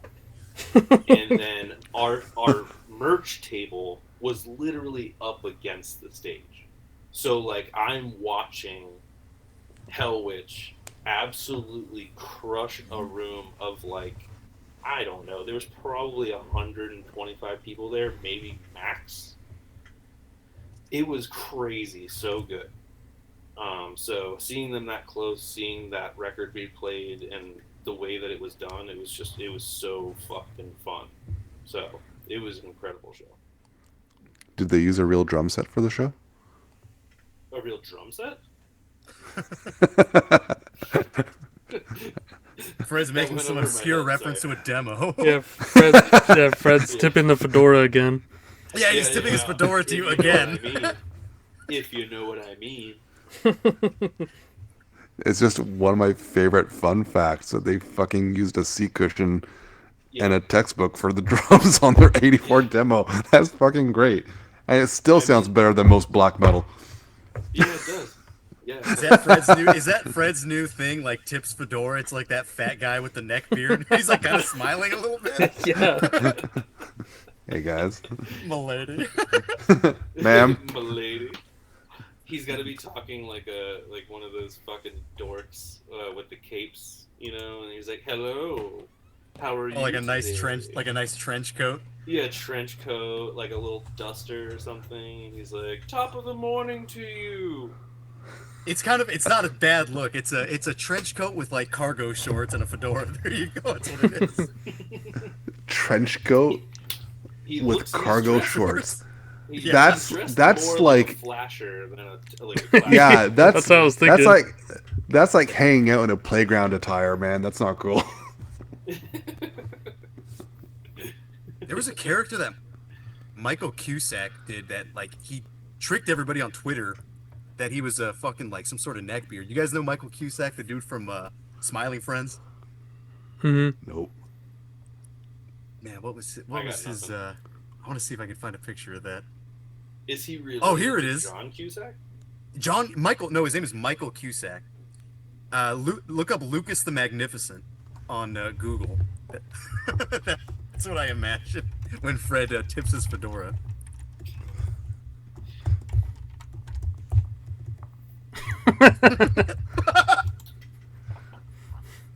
Oh, that beard though. That's not good. Lucas the Magnificent. He's like a big brain atheist. He's got the fucking Legend of Zelda in his hand. He looks like the actually meme. Well, that's what I think this was. Is like people thought he was one of these dudes, but he was just kind of pulling your leg. But he did a good job with the beard and the hat and like his pose and everything.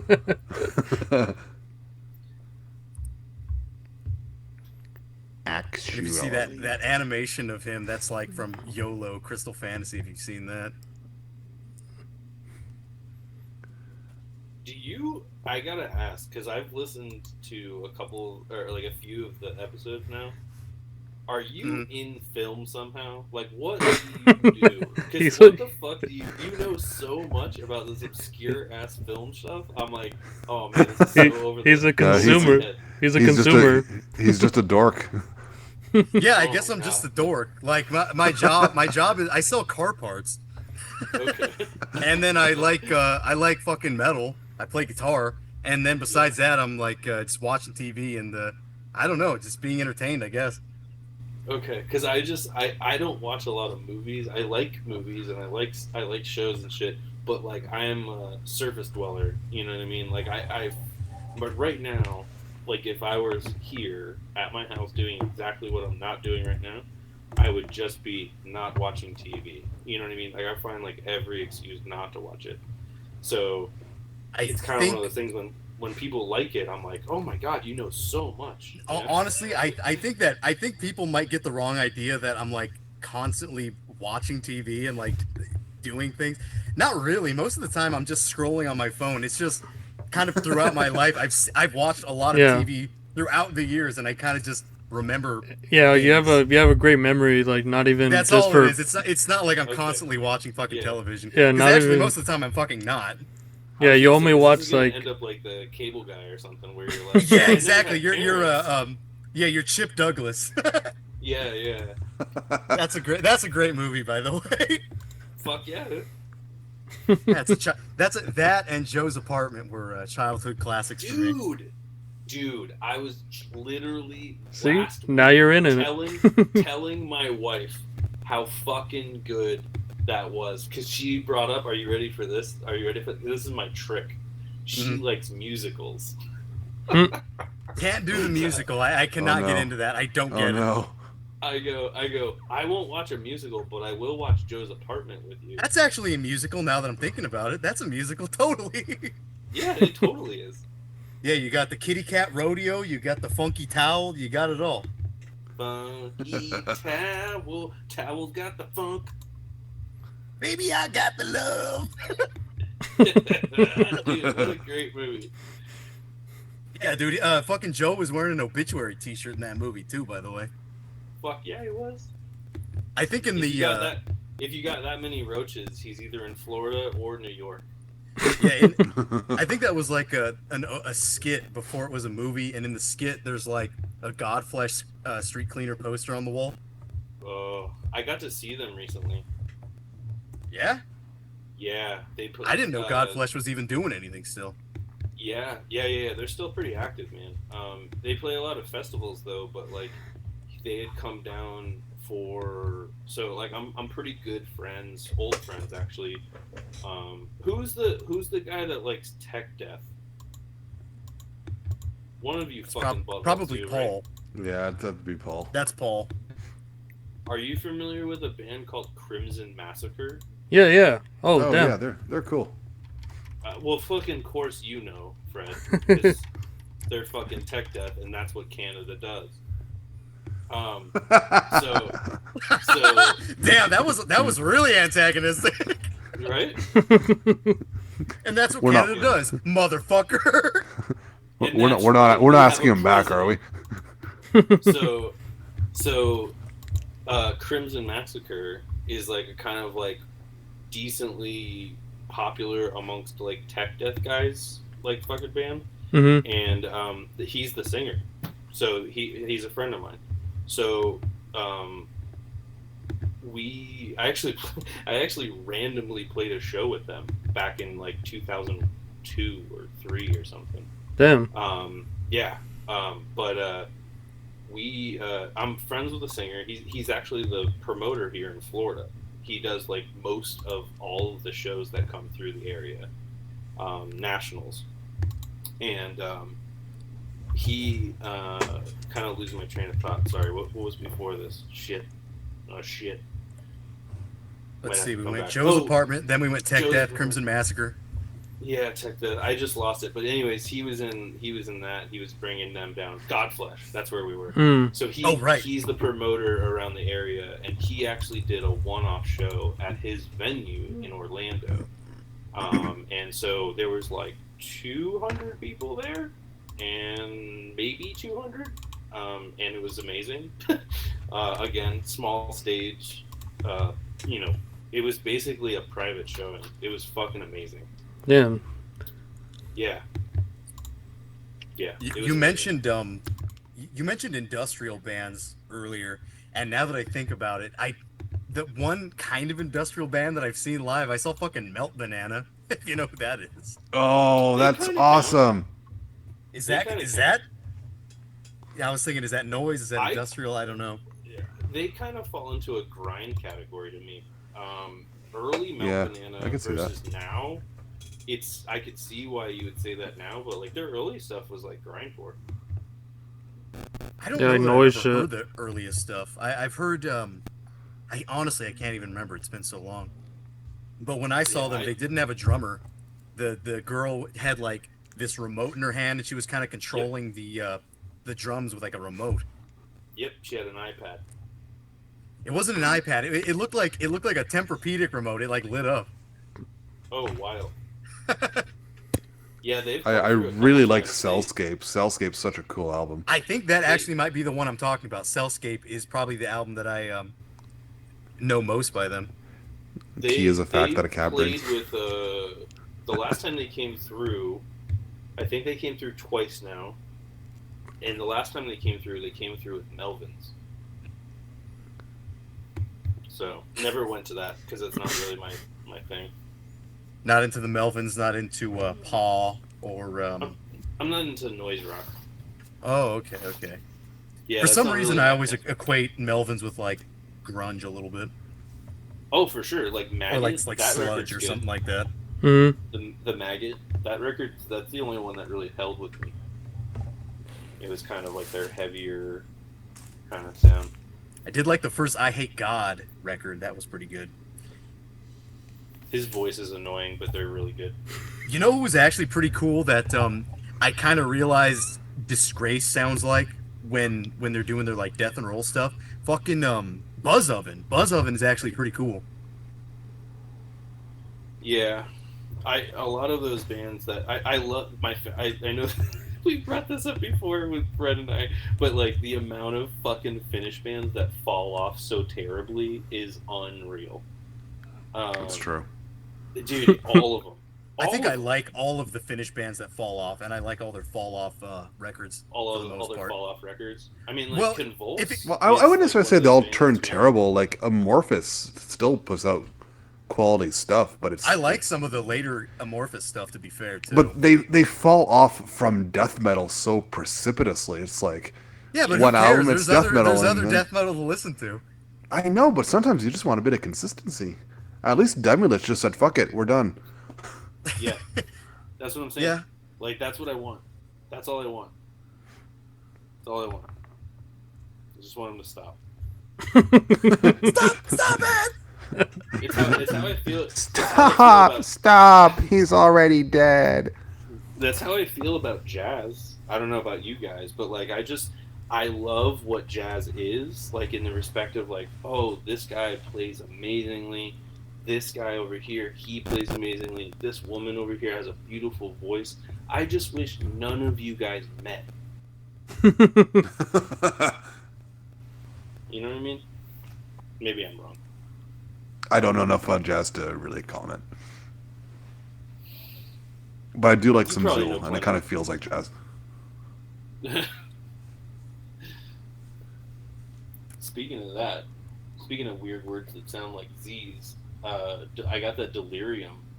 What was it, zoo or something? Zoo. I got that reissue. Is that that the came way out you recently. really pronounce it, Fred? Yeah, and every time in casual conversation. Hey guys, I was listening to Zoo the other day. Yeah, I was just thinking about that as another amazing thing. Yeah, someone said something just now, like zoo or something. What I was feel it? like when What people was bring it? up Death Doom, I can never think of a terrific Death Doom album. Really? Yeah. Even Sempiternal Death Rain?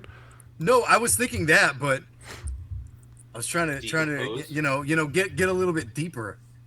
Decomposed, Ripakulu. Dude, I was gonna bring up Ripikulu for some reason. You brought up a band. You brought up fucking Absu's demos. I was gonna say, dude, those demos are like absurdly heavy. Super. Yeah, they are. It like Ripikulu is absurdly heavy, and then I think Moondark from Sweden is Yeah. pretty Yeah. damn, Yeah, uh, that, Well, early Unholy. Oh, dude, yeah, Unholy. Yep.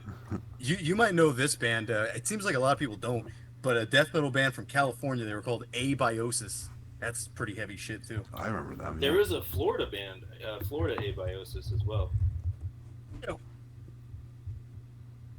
Early era. They need to do a face-off. Yeah, Face Off with Face Off John or- Travolta. Face off for A lawsuit. coastal elite. A coastal elite Abiosis. Oh, Paul, I saw that movie you were talking about. Went on our Roman episode. That fucking dream scenario. I did see that. No, yeah. What'd you think? It's kind of funny. It's not like a great movie or anything, But you know what I really thought? Like I didn't hate it. I didn't hate the movie at all. I thought it was Hey, okay. I saw it. It's not No, no, great, no. but I saw No, it. no, No, it's kind of that funny. was my take too. No, no, my total takeaway is like this movie didn't need to be made. They kind of didn't need to. They just didn't need to make that movie. Yeah, you see what I mean? Like towards the end, it was like kind of like more of like a message than like an Not- actual thing going on. Yeah, but the message you said it didn't really resonate with me when you talked about it. You're like, oh, it's about cancel culture, and I really didn't see it that way. I think it's kind of more about like technology taking over your life towards the end. 'Cause Oh, they have those. They well, have yeah, those rings that like make them dream fucking ads. hmm Yeah, but that guy like didn't do anything, but then he still got basically yeah, but he shut yeah, but in. yeah, but he murdered them in their dreams. Yeah, so he didn't really do anything. Well, not really. Yeah, Did they die in real life when he murdered them in their dreams? No, No, they just but got he- mad at him, and but he kinda he died. got fired from being a professor or whatever. So it's like a really weak Nightmare on Elm Street. kind of. I guess, dude. I don't know. I know a lot of metal guys are like super fucking horror fans. I'm not that much, and I've tried to watch fucking Nightmare on Elm Street. I can't. I can't get into it. It's not my thing, really. It's definitely my least favorite of like the big horror series. Like did- one's okay. Dream Warriors is cool, but the rest like there's too much like stupid. Warriors. That song's amazing, but Yeah, Dawkins, dude. yeah, but like there's too much stupid humor mixed in that takes me out of it. I don't know. I can't do it. You know what was really great though, like classic '80s horror.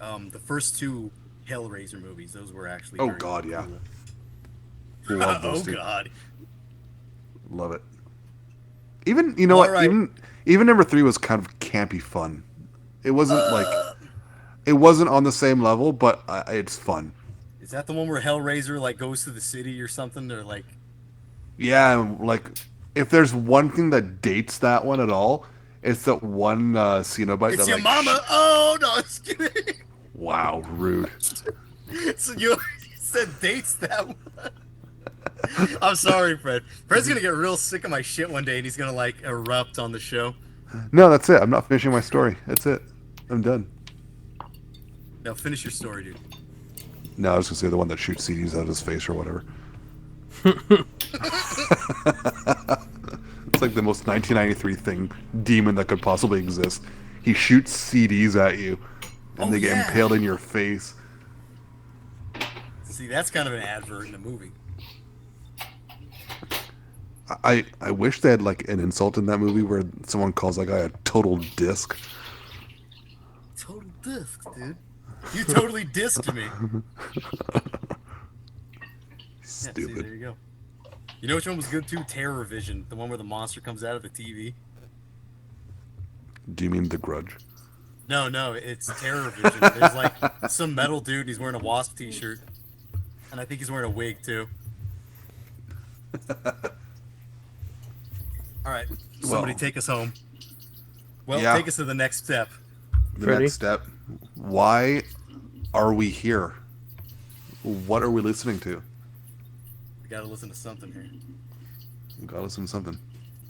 What happened? Did Austin take off? Oh, is that my turn? He Yeah. got bored. He got bored of our shit. Yeah, I know. Sorry. Yeah, well, I'll I cut went the off movie about, talk. like, Don't worry. Damn. No, it's my turn. No. No. So you obviously asked me to pick something that now I just for the record, I went through like about 1,200 things before deciding to send you that, and then I just like did it real rash when I did it because I was like, oh god, I gotta impress all the nerds. So, Nerds. Yeah, nerds. So I've listened to this before. You put I so know much what- thought into this. I just like go to my Discogs and just hit random. I'm like, this is my pick for the week. Yeah. So I don't know what technology is, so that's weird. But I was I thought about this pretty heavily because it's like when you kind of get to that point where you're like, when someone asks you like, what's a really like here's an obscure record that no one's really heard before, or you never hear anyone talking about, and sometimes for good reason, but like it's not like inaccessible. It's really really simple and it's very very good. This always comes to mind when I think of going back to like influences and stuff like that. This one's not really an influence. I just love this record. And I say that, but I actually pulled some random reference to it in one of our songs. But Ripping Flesh, Parallel Windows. So is the name of the record that I chose. Ripping Flesh put out 91. Let me pull out the record real quick while I'm like, so I can look at it. He's gonna pull it out, guys. I'm gonna pull it out. Excuse me while I whip this out. Excuse me there, son. Hey, where are the white women at? Yeah, he washes his hands. Hey, see, it comes right off.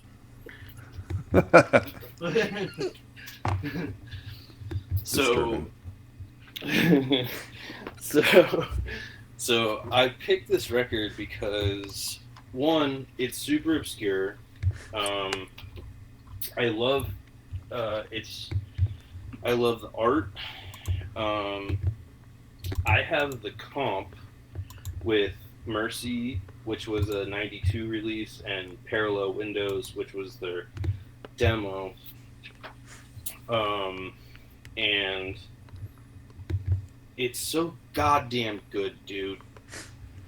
I've every time I listen to, so I have the Dark Recollections put it out, and so they started in '89, so obviously the era and time period wise, like I'm kind of obsessed with bands that don't sound like, I guess it's really Florida death metal that I don't like that much.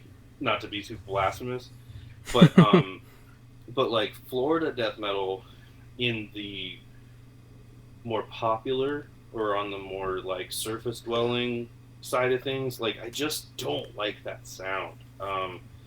And so Ripping Flesh, it kind of honestly sound to me, everything like this sounds the same in the best way. It's raw in a way that it's unrefined. The mix is like pretty clear for that being said. But the songs, the little details of all of the record, like the comp rules, because it kind of is, kind of just rad. But like, I loved what they did. It wasn't like this like crushing death metal that was fucking like Shub McGrath or like Cenotaph or what was the fucking, oh yeah, Blood Soaked is a band that gets overlooked quite a bit from Mexico. Also was on my hit list of possibles. They're actually an influence, but I didn't want to pick something that was like an influence. I wanted to pick something that was just a really great record, or demo, or whatever you want to call it. So Parallel Windows and Mercy, both equally pretty good, but Parallel Windows kind of stands out to me track wise. It's just better. But yeah, that's true. I mean, that's pretty much it. Nothing crazy. I just really like this record, and I always go back to it more often than the others. More often than the other stuff. And it's kind of relatable to. I don't know. I don't really. If you guys were listening to it, what do you hear in this that I don't know. There's just something about this fucking record that I love. Well, maybe we should actually listen to one of the tracks first, and then we can dive into what Okay, Freddy. what's your pick of song to listen, Austin? Honest, I'm not a song guy. Just do roll the intro and roll the second song. All right, sounds good. All right, we'll be right back.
we're back from listening to that. You want to say what you were saying during that, Austin?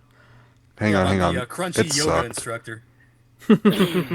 So there's something like just ridiculously good about like you can hear how poor they are. Like you could just Yeah, this hear record the was made with poverty. pesos. With Yes, pesos. you can hear the poverty. You know what I Oh, mean? you didn't Like, just say that, did you? um, and it's like it shows in the restriction. Like I'm a big believer in restriction. Like I always say, like it's like less is more, all that stuff. However you want to say that, but like when you have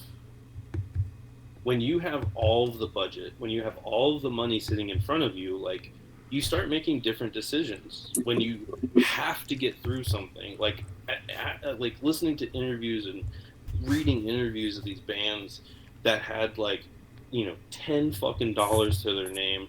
They gave $10 to a guy to record them, And and he then goes, they owed him see? another 50, and and then they were like, "Can you do this?" And he's like, "I'll give you 2 hours." And then they were like, "All right, I hope we're good enough."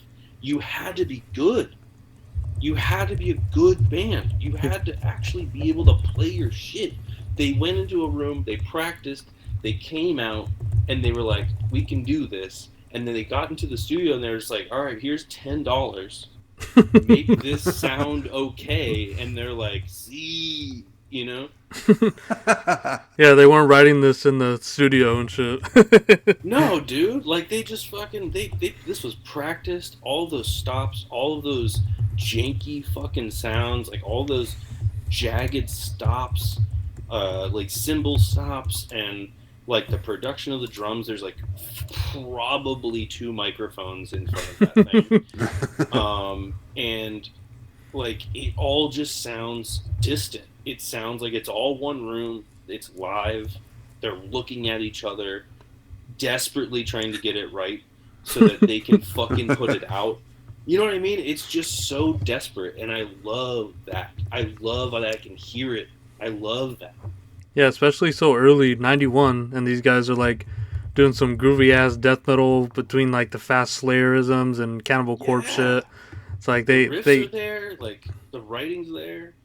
yeah, listening back, because like when I was first So, hearing this, I was like, not really, seeing much with it, but listening along with you, and it's better headphones help out too. You can actually hear what's going on, and it's actually really great. And I'm glad you brought on some from down under, but south of the border. Yes. I almost went to Australia, but I don't have that kind of knowledge. Mexico and like Finland are my two like kind of like regions that I have the most knowledge of. So I wanted to bring something that I could talk about, and like it also like there's something about the fact that it doesn't sound like everything else. Yeah. Um, like in that area, like regionally, this doesn't make sense. Hmm. Does that make sense? You know what I mean? Like, look at what Yeah. was going on around them. 91? Are you fucking kidding me? 91 was like the fucking echelon of heaviness. And they're over here just like, yeah, we could just tune to E. What's wrong with that? No, dude. They just wrote really good songs. And it didn't matter what they were tuned to. It was still came out heavy. It was fucking punchy. That fucking bass sounds like it could also be in like a fucking R&B record. I don't know. But like it's not like crazy over the top distorted. It's not just some bullshit HM2 garbage. There's no real like I don't hear any worship in it. I hear like influences. I hear all of the shit that they love coming through that. You know? Yeah, And and it's then weird because you look around at what else they did and there's nothing. They did this band just dissolved into bullshit. You know? I was listening to their, I was on the Metal Archives page. It says that they went into Agony Lords, and I just checked those guys out today. They had like a melodic death metal album, '97, and I actually really liked it. It's like some like heavy like NWO BHM fucking death metal. I don't know. It's really interesting for me. I was kind of liking that a bit more, but like I said, like you Well, listening it's way back more now, accessible. It's yeah, accessible, you know. Like this is like demos, you know. So it is what it is in that regard, you know. yeah. But like when they do those like slowdowns where like the bass you can hear just like the just the single notes of it, it's like boom boom boom boom, kind of sounds like fucking Mexican bass too. Oh, the Banda music. Yeah. But I don't know if that's It's necessarily an influence, but that's what I thought of. I have the so their logo is funny too because it has like this like very refined logo, and then there's this other logo which is fucking super sick and looks like a gore logo. Like it's not like, you know, carcassy. It looks like straight up like a fucking like Impetigo. Kind of looks like Rotting Christ logo. Yeah, Rotting Yeah. Christ, fucking. It's got those sloppy drips, but then it's like mostly just made out of body parts and shit. Yeah, like, got that Yeah. drip though. yeah, so like, Oh. so I can't. It's funny because they're mostly wearing leather jackets in their like promo photo, but the only shirt that is like visible that I can actually Asphyx. read is Asphyx. And I I think the love guy on the Asphyx. left has a Morbid Angel shirt. Is that Yeah, what that altars. Yeah. is? Oh yeah, you're right. It is. It totally is. I couldn't tell what that was just from like the corner of it. That's not like a highly mistakable record at all. Altars of Madness. The guy on the far right looks like a Mexican Chuck Schuldiner. Yes, they all do. They all kind of look like That's what they're going for. I got Non-union. I got my kitty They're like- shirt on. It's Yeah, the kitty. non-union Mexican equivalent of Chuck Schuldiner. We're not cruel Dude. to animals, so yeah, I wore my kitty cat shirt today. what a dork. All hail Chuck Shoulder. You know, it's funny because I actually reference him for lyrics a lot. Because cause like you said before about like you're not really a big fan of horror movies. I fucking hate horror movies. I don't want to watch a movie be scared, dude. I'm Who scared, the bro. fuck made that rule? Only wimps are scared during the movie. Yeah, dude. I That get was really another enveloped Tip in Fedora movies. moment. Yeah. Everyone take a shot. Well, You need to do that Dude, voice like- more often. Be dead by the end of this episode, damn. But dude, like, when I think of like influential lyricists or people that write lyrics that actually talk about some shit, he's on that list. And even though death is what they are, they're not like a big influence on me directly. You know, Leprosy, that's a different story. Leprosy is a pretty fucking heavy record, but not my favorite. And Scream Bloody Gore, I'll listen to Seven Churches instead. So, you know, there's a pretty funny lyric in Mutilation, Scream Bloody Gore, if you remember that. that I don't off the top of my head. Yeah, sing it.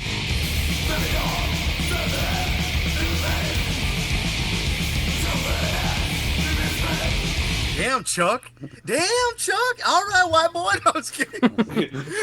Chuck Born Again Solander. Jesus. He had, but his. I mean, apparently, aside from that one, the way that he wrote about like real life shit is what I do too, and yeah. So I think that there's some stuff to be said there too. Well, I think he Yeah. specifically hear talked about- about that like on spiritual healing, right? About more of the real life scenarios rather than that. That's I probably think where it I started. think everything after spiritual healing was much more based in reality. Like it was much more personal, much Realistic. more real. Yeah, yeah, and lyrically, I'm on board with that. I don't really care to hey, I watched this fucking sick slasher movie. I'm gonna write a movie about, or I'm gonna write my take on it for lyrics.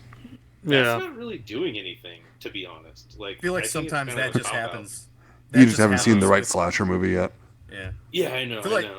I feel like The that just genre is happens with super me deep. songwriting sometimes. Like I'll be writing lyrics and I'll be watching Rodan and then I'll just end up writing about Rodan or fucking Full Metal Alchemist or something by accident. I Or have like Chathielist writing about Legend of Zelda Majora's Mask. Yeah, dude, a long time ago I had an idea to name a band Deku, like the Deku tree. That's amazing. It was gonna be like a Blazeworth Hall kind of thing. that What band. the hell? Deku. It's not that Deku. Can we please start this band and I'll just do all like the acoustic guitar with my mouth? It'd be perfect. Acapella. Okay. Okay, Fred. Okay. All right, Fred.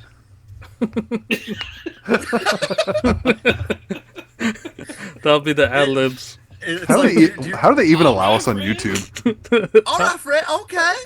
Okay.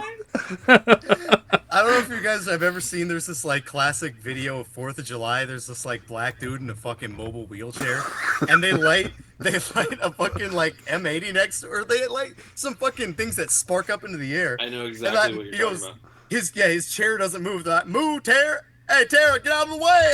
And he doesn't get out of the way, and it just like lights up next to him. Oh, damn, Tara! Somebody go get him. Tara! That video is pretty awesome. That's actually how I kind of just feel about life. Like that's me in the chair, and then life reacting around me, and I'm like, oh fuck, I'm on fire. Yeah, life is going, move, Tara! Yeah, move, Tara. And I'm like, I can't move. My batteries are drained. Yeah, I Then think just his chair wasn't working. It just transitions to the meme of the dog drinking coffee in a fire. This is fine. It's fine. It's fine. It's Everything's fine. acceptance. Acceptance comes after.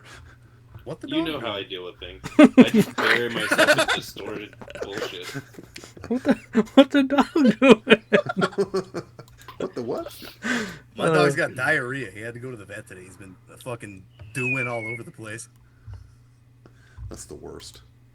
Yeah. I mean- Speaking of shit, don't you have a oh, thing right. to say, You Austin? said something. You were talking about vacuous depths and diapers or something, right? No, he You was- gotta get back into that. Well, it kind of ties in along with like the real life shit, getting real philosophical with it.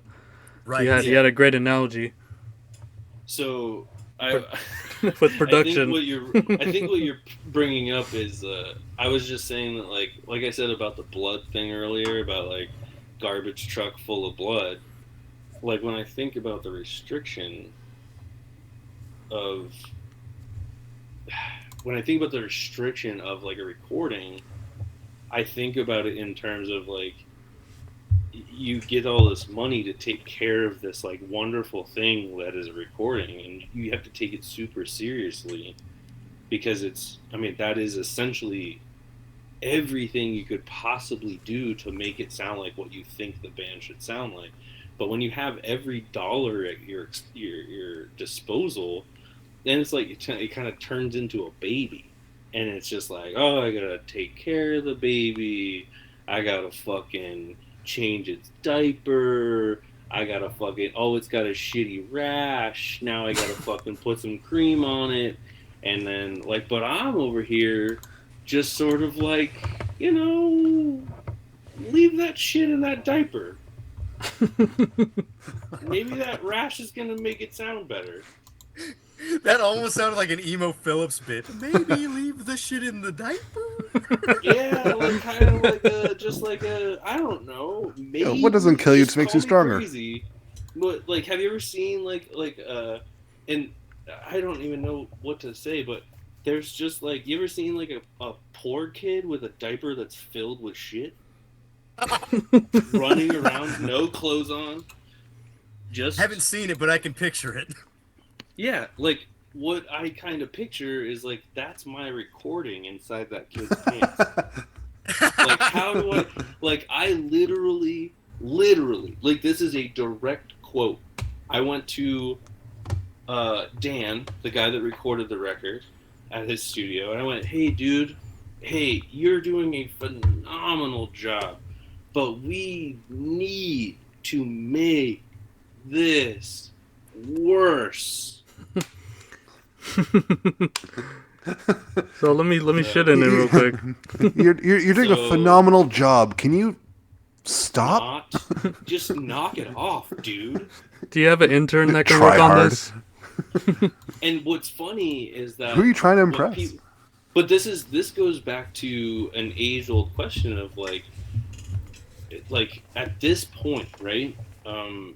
How do you record something with technology as good as what we have in the way that you can achieve a sound from the production of something that's pristine? Like you're pulling in information at such a high rate that there's no way that it's not clear. There's no way that it's going to sound bad. So you have to purposely go in and shit in that kid's diaper. Like you have to open it up and dump garbage in. And the reality of it is I'm not even I'm kidding, but I'm not kidding at all. It's so hard to create garbage these days. And what ends up happening is that like, so to give you an example of like how we did that in like I don't know, I don't know what you've listened to, so I'm just saying, I'm assuming that you've listened to the record or some of it. There is no punch-ins at all on that record. We never punched in, we never like did a part and then like kind of, oh, like we'll just get it another time. Every one of those is a take, and we did them within 3 takes. Good. The drums were recorded in 8 hours, and that was in 1 day. Sometimes it takes that. Paul, you know about that with the fucking click. Yeah. Yeah. And on top of that, when you go into, is there anyone? Do you guys edit? Like I'm not like a software guy, so I don't really go through and like edit shit, and I don't have like a means to recording myself other than like videos and dumb shit. So I don't know that stuff, but I was like, hey, like minimal edits to any cymbal stops or anything. Like if you go through and listen to that record really closely, you're gonna hear like ambient noise in the background because it like on any of those stops, like there's no sudden clips of where we cut off cymbals. Like it's cymbal stops with hands. Yeah. And that is what's creating that silence. So like that's what you, in my opinion, you have to do in order to keep it raw, to keep it in the realm of this. So I had a past band called God Harvest, and it was like power violence, it was grind, it was whatever the fuck. So Greg is a dude that's become very popular these days because the motherfucking dude joined Autopsy. Greg mixed and mastered our record, and this is before all the Autopsy stuff. This is when he was just Earhammer Studios, and I found out about him through his bands and through Undergang is who really kind of put him, in my opinion, on like the real map. And I asked him, because they were recording right as we were sending our stuff to him in God Harvest, and I was like, hey dude, what are they doing? Like, what is making that sound? And he told me something that was like, it's not a secret, it's just so simple. And I loved every second of what he said. He goes, they're not doing anything. And I said, like, what? He's like, yeah, they record here, and then like what we get is what we get. I do not mix it. I don't do anything but like levels. What we record with a microphone is exactly what you're hearing, and that's it. There's nothing done to those records. And I was like, that is exactly what I'm gonna do from here on out. And that's what we did with that record. When I sent it to him, that is exactly what I do for this stuff. What we get is what we get, and it helps to kind of create an ambiance or a fucking atmosphere, whatever fucking word you want to use to create an atmosphere on a record.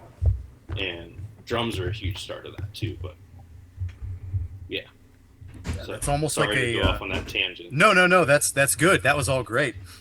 I was just thinking that's almost like a raw black metal sort of mentality. Just kind of fix the levels and don't Yeah. have any mixing really. Yeah, Just and you play and honestly, go, yeah. black metal goes and falls into the category of like, what can we do with one room mic? You know, Sometimes, yeah. Yeah. it seems like it. You know, the stuff that I've heard, it seems like it's like really, really simple, and you know, like you're in the middle of the room, and that's all you're hearing. Okay, the cymbals are too loud, but that's because I'm too close to them. You know. Sorry, just taking a sip. No apologies. You're all right. You're doing great. All right. Well, Paulie, think we should do. I guess we should just probably play the next track then, right? I'm down for that. Is Paulie even here? He left. He said he was pissed about Fred's willingness to use a fedora. He's not pissed about anything. Sometimes he just gets up to piss and he doesn't tell anybody. Yeah, he just fucks off. I'm back. Oh, are you back? Period. Is that what happened? Did you take off the piss? Yeah, I went to the washroom. The washroom, right? Oh, fuck off. Oh, fook off. Fuck off. No, Yeah. I was saying, should we just continue on with where we left off? Where was that? 629. Yep, let's go ahead and do that. What would that song be? I don't know. Visions. Yeah, Visions from Beyond. Huh, kind of like. Alright, we'll be right back.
Is that where it stops when the chugging comes in? Yeah, that was the next song. So we're back Okay. from that.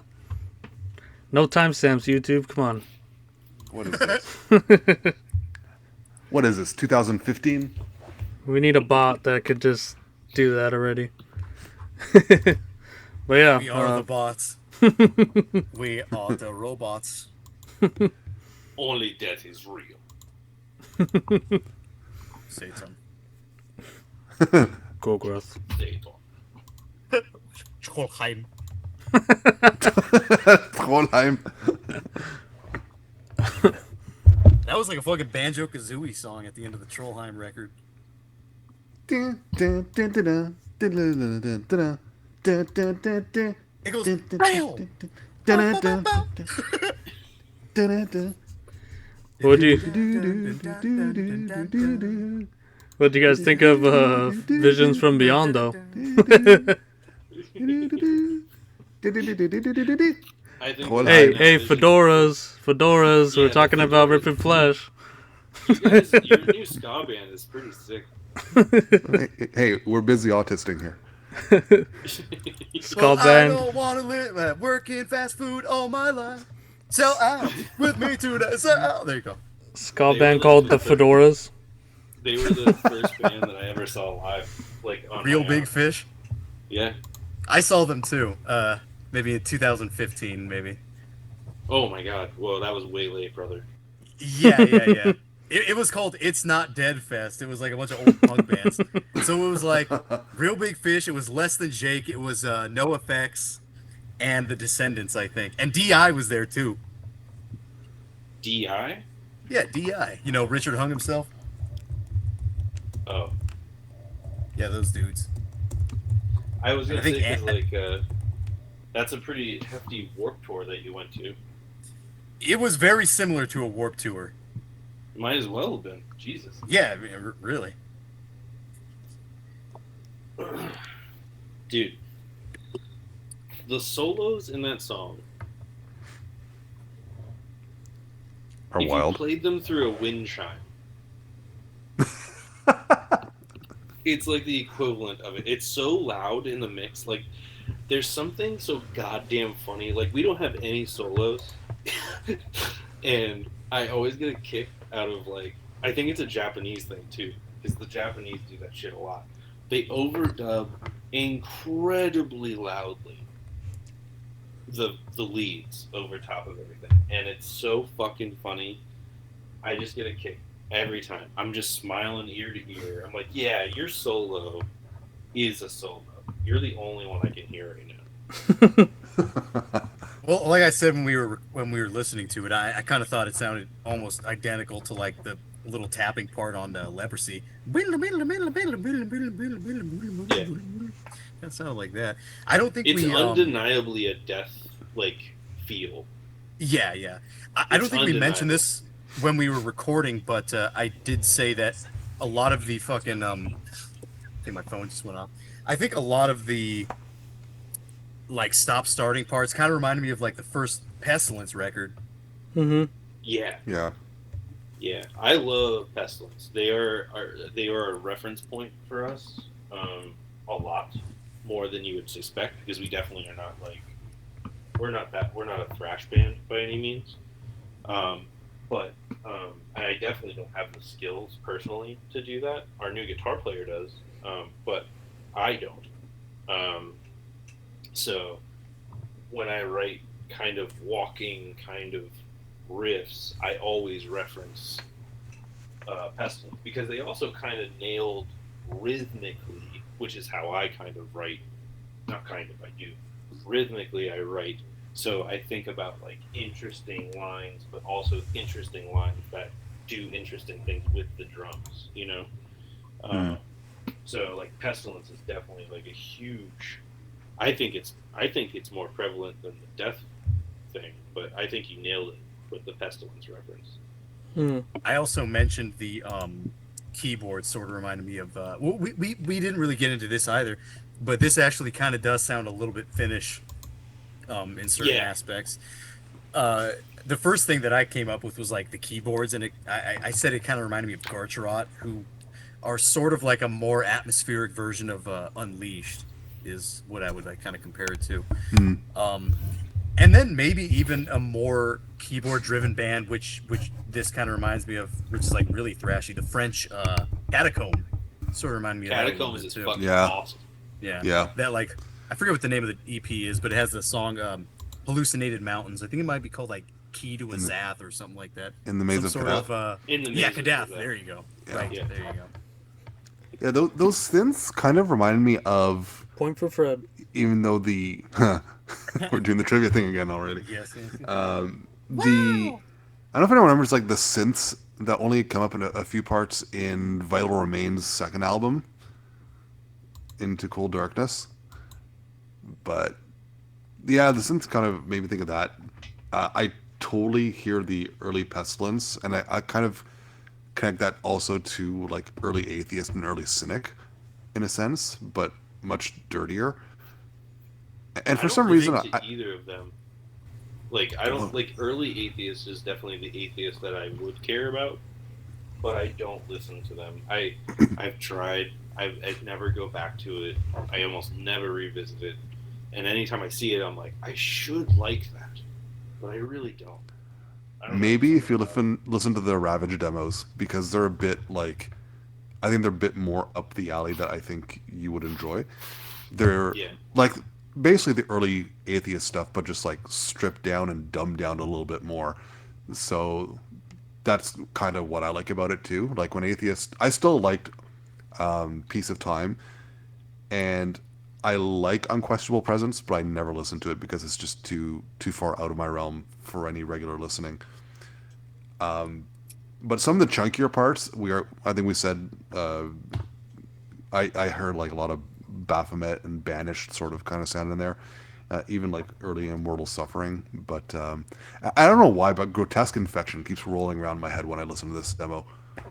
There's something about the sound and the vocal, just like it's muddy, it's ugly, it just Yeah, well, rings yeah, that one yeah. with me.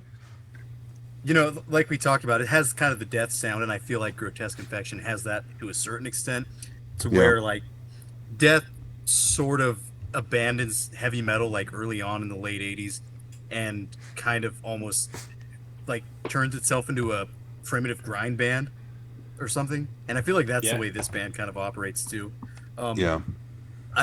I brought up Desecrator while we were listening to this, and I I don't. What year does that album come out? 1990 maybe, or think maybe it's the same year as 91. this demo does. Around think it that, was yeah. 91 Yeah, I mean, or it's two. it doesn't really matter if that's a influence or not. It's probably not.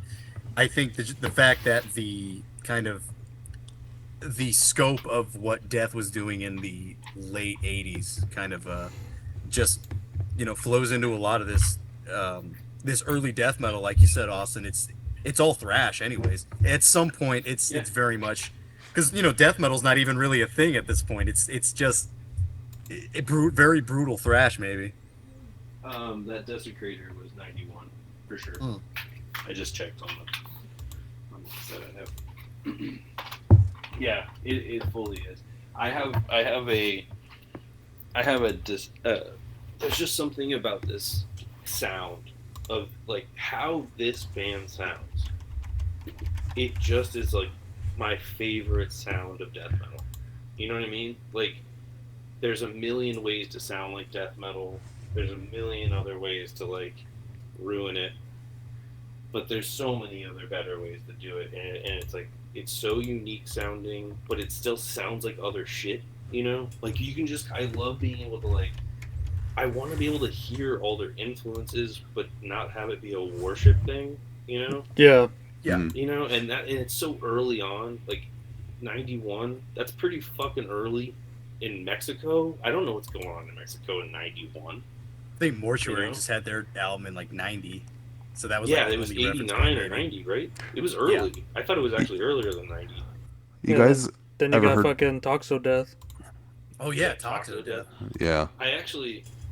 I don't have it handy, but I'm gonna look through my papers so you hear some shuffling of papers.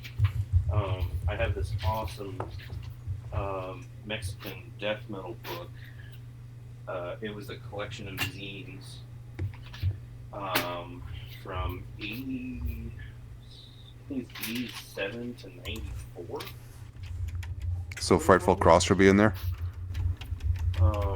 Just trying to fucking find it. Fucking figure it out for a second.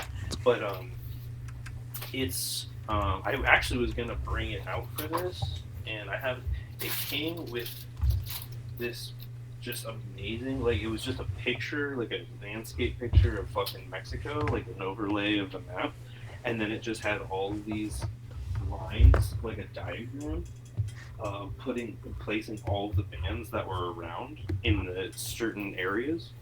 Huh. It was really cool. I kept it separate, but no one can find it. Fortunately, I want to fucking fuck with it. So, here it is. So, yeah. So, I was trying to find where these guys were from because I have like this. I'll try and send this, Fred, because I have you in my phone. I'm gonna send you this real quick. Hold on one sec. Do it. Let's see here. So Ripping Flesh, Agony Lords, and there was a band called Supplicium. Oh yeah, they're awesome. So both of them were from the same area, like literally, the same town. Most of them seemingly came from like Mexico City and certain parts. There's always like more populated parts. But all right, Fred, I'm texting you this right now. Okay. Just for the record, in case anyone doesn't know, Fred's name in my phone is Father Fred. Yep. There's actually a band called Stepfather Fred.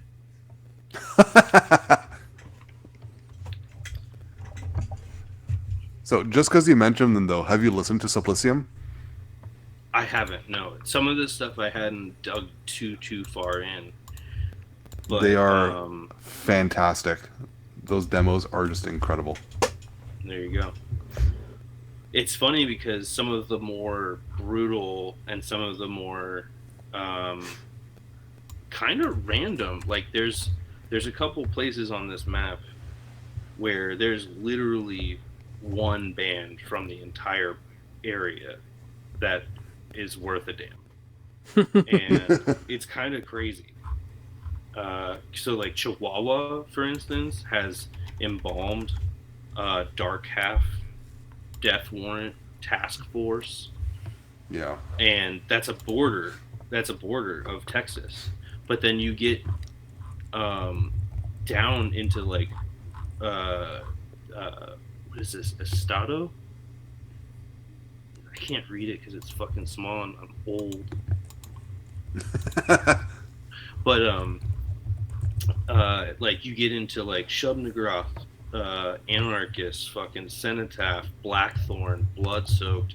You get like a huge section of like everything that's known. And then you Yeah. get back up into the north section, you got Toxodeath, you got Mortuary, Noctambulism, also a really killer band, Necrophiliac. Um, Argentum. uh, Argentum was awesome. oh, yeah, I know that you've talked about them before. I don't listen to them. Why not? I just don't. Huh. But the one that stands out to me that doesn't get talked about a lot, actually, Ken, from Ken's Death Metal Crypt thing. Mm-hmm. Uncle Um, Ken.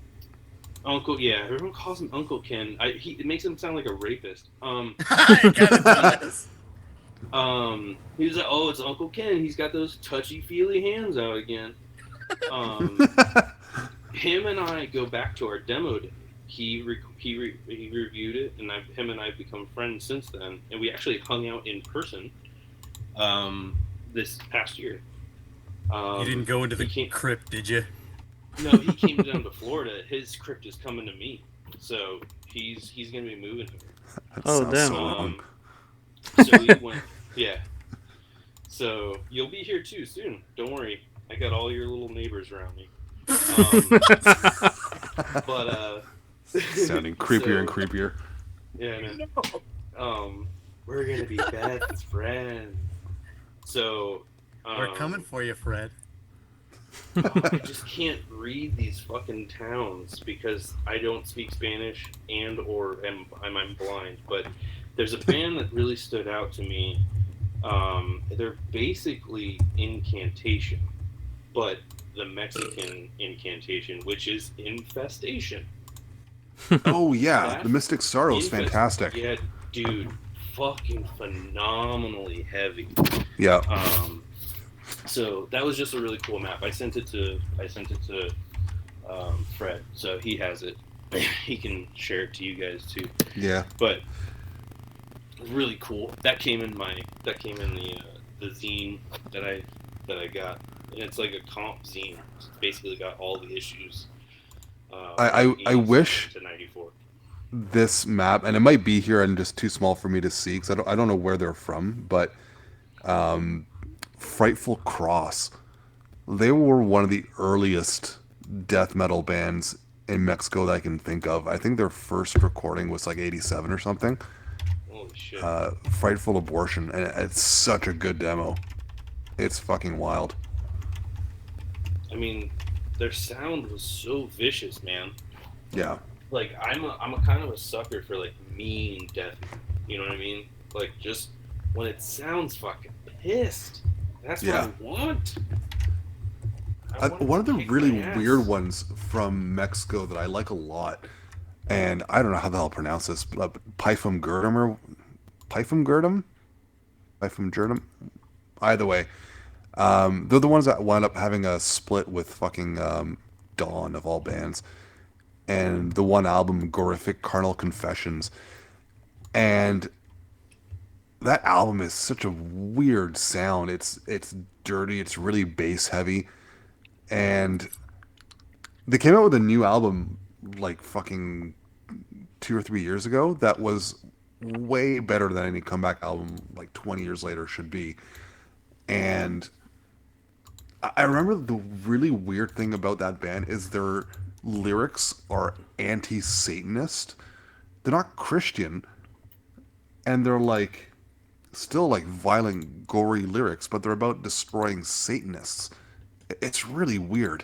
Well, I think Satanists In are sort of basically like a- atheists, dude. Yeah. I mean, like I was gonna say, like maybe they're sort of like Incubus, where they're like Catholic or something. You know? It could be. The I mean, ultimate. it would make sense because like their lyrics are very like vociferously anti-Satan, but I don't recall ever reading anything necessarily pro-Christian in there either. So I don't know. I mean, mind you, I didn't read them particularly closely, but Yeah. There's something funny about bands like that, or bands that have like strange messages that seem like almost like that kind of fight the norm in that regard. mhm. I always think about. I'm a big fan of the Japanese band Unholy Grave, Yeah, Oh yeah, they're and cool. The grind band. yeah, yeah, they're a huge influence on some of the old stuff I was doing, and I still love. I was actually just trying to fight myself to listen to like their entire compilation or their entire discography. This next song is called AIDS. So uh, they have they I don't know. A lot of people don't seemingly know this, but they're like wildly anti-terrorism. Like they have like this like very strong message about like anti-terror. Um, and it's my favorite of their 7 inches. It's like one of the very few 7 inches that I actually collect because I don't fucking like 7 inches. Um, so I don't collect them, but it's one of the few that I have, but it's just called Against Terrorism, and it has a picture of the 9/11 picture of like the fucking plane flying into the building. Um, and that's a statement.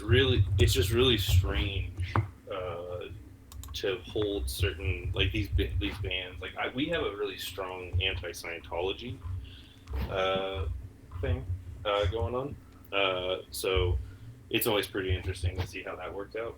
Because I'm in Clearwater, so we have our own thing. Um, it's just cool to see like these bands, even though it's like anti-Satanism. It's like, well, okay. I mean, it's sort of like being like anti-Wiccan. Like how edgy of you, you know? But Yeah, I don't know. But I'm glad you mentioned Infestation. That Mystic Sorrow demo is so fucking good. oh, it's insanely good, Yeah. insanely good. Yeah, it's kind of like that's the. I feel like when you and I were talking initially, I was like, yeah, I feel like that's the kind of shit he expects me to pick, and then I'm gonna pick this real random thing, and it was really funny. Got I don't him. know if you guys. Fred kind of hit me with some passive aggressive. So ripping flesh, huh? And his fucking fedora fell off. He picked it up real quick. Oh, fedora alert! Fedora alert! Ah! I just Got a pictured fedora it, like, on the floor. spinning on his head, you know? Yeah, Ah! sirens go Ripping off. flesh. Oh, fedora on the floor. I dropped my bowler. Jazz. I mean, Bowler and Fedora are two very different. Anyways, I listen to Scott too. Okay. but the sound on this Ripping Flesh demo actually kind of reminds me of some of the fuzzier earlier recordings from Shub Niggurath, and those are some of my favorite Mexican recordings too. Yeah, same So here. it's a really good demo. I enjoyed Incredibly this one. heavy. Yep. That band's kind of unparalleled. Somehow the music here reminded me of like Ex Mortis, the Oh, like death thrash band. yeah, Yeah. I think that was the dude that was married to Sharon from Arcada. Oh, my dream girl. Mwah! The death metal honey She's- bun. The death metal honey bun. I call her my mommy. Death Doom mommy. You know what's funny? In reference to that, I actually tried to I've actually talked to her on before the record came out because Hi, Sharon. we covered the Sepultura song on the Yeah. recording, Troops of Doom, and Derketa also did that, and so I wanted to try my best to like reach out, be like, well, if they got if they got the nod, the okay to record it, then maybe we can too. And so I reached out to her, and she's like, straight up, she's like, well, we reached out, and then, like, they didn't get back to us, and then they said the lawyers would, and then they said nothing. So we just did it anyways. And I said, Sharon, thank you so much. You're the best. And then I just was like, we'll just not put it on the track listing. Bonus song.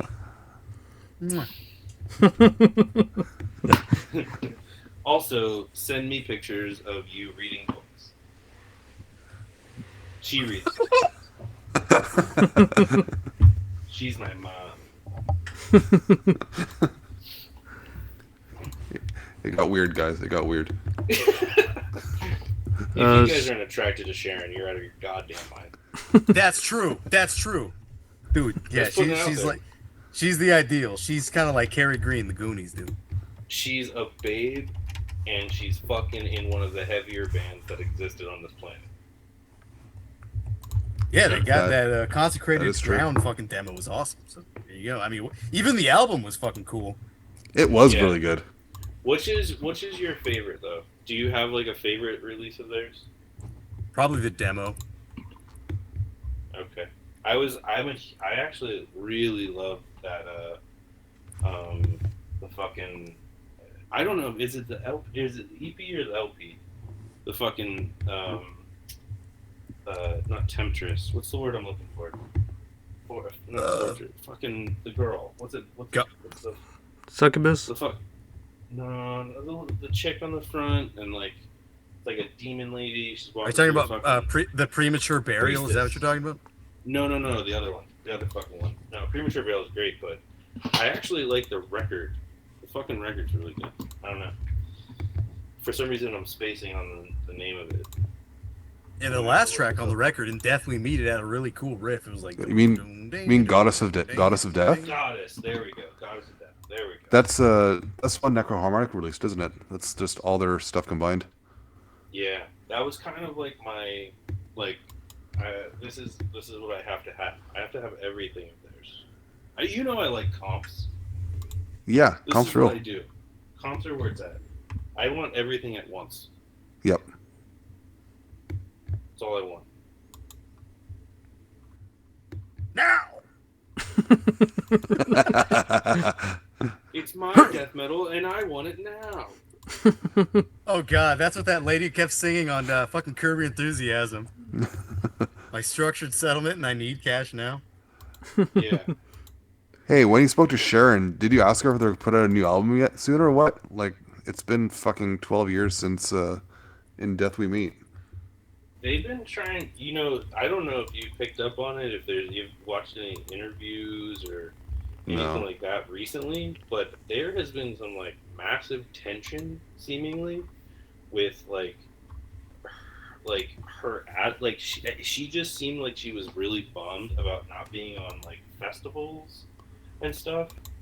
Like, they never really got invitations, or when they reached out, they got, like, dismissed about like playing these like kind of like MDFs and fucking whatever other festivals and stuff. So I think they kind of got on the tear where they're like we're gonna try to play some festivals. So I don't think that they're writing. I think they're just trying to kind of cash it in. You know what I mean? Like, 'cause they deserve it, man. We can get them down here, Paul. Let's get it. All right, let's do it. Yeah.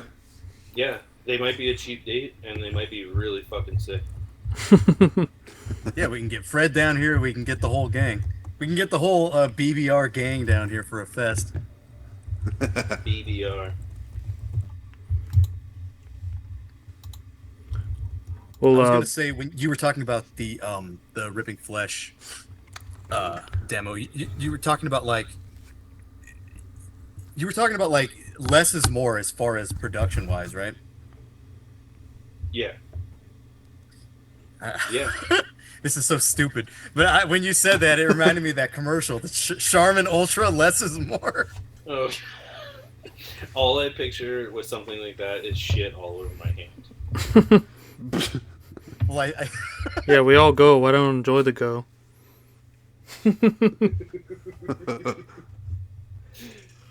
Dude, less is more. Not in toilet paper though. Charmin Ultra, less is more. Less is more.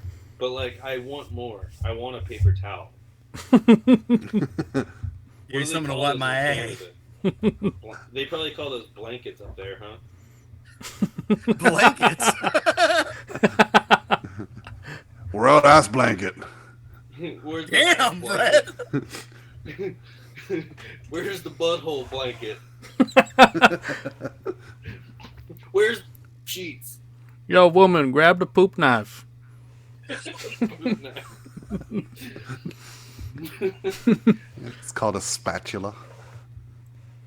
That's nasty. Well, Swoops should we right into listen to Cleveland. one more track and close this out? All right, Calculate. so we'll be right back.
All right, we're back from listening to That track.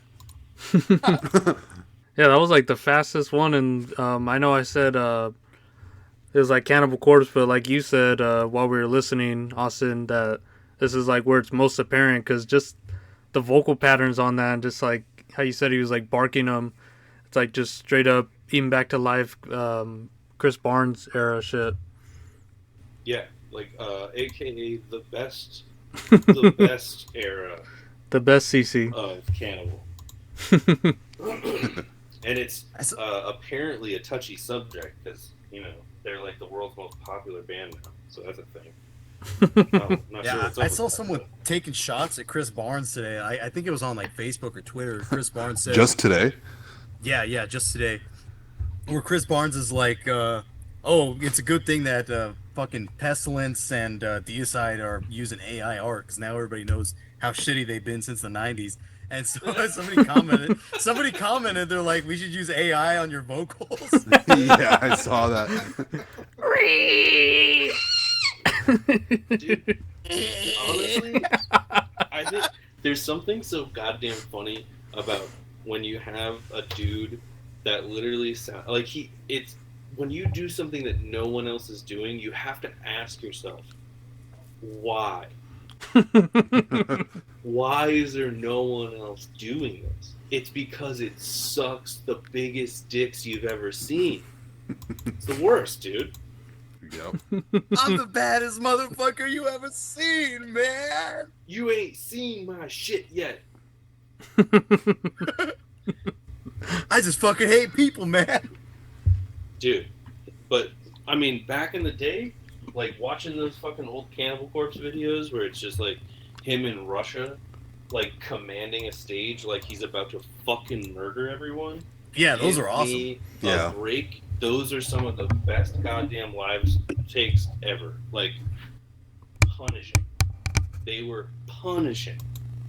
Yeah, Cannibal Corpse at that time was like the purest, heaviest death metal that there was. Yeah, yeah. And those fucking tracks were so goddamn good. Eating True. back to life, man.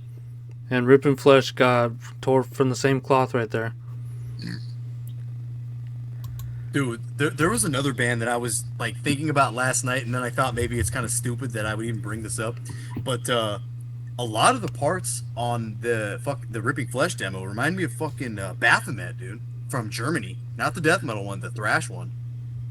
There's like a ton of I've never- bouncy, kind of chuggy riffs and vocals that are. They almost could be death metal, but it's like it's so hard to fucking describe how those vocals sound. It's They're weird. Yeah, I know what you mean. they're deep. They're very deep, but they're not quite death metal. Well, I know that I know I said it to you guys before. I think before we started, or around the time we were maybe in between. I can't remember, but like, I always like go to this, but like, I don't know why people they have their opinions about like Left Hand Path. They have their the clandestine kind of like obviously there was a departure in vocals, but like, man, like, can we just be honest that like it was so good? Like, both of them can be good and separate, like, fuck off, like, what's his fucking name? Is it Dordovec? Johnny Oh, Dordovec? Johnny Dordovic, yeah. Fucking- yeah, like, fucking, my god, dude.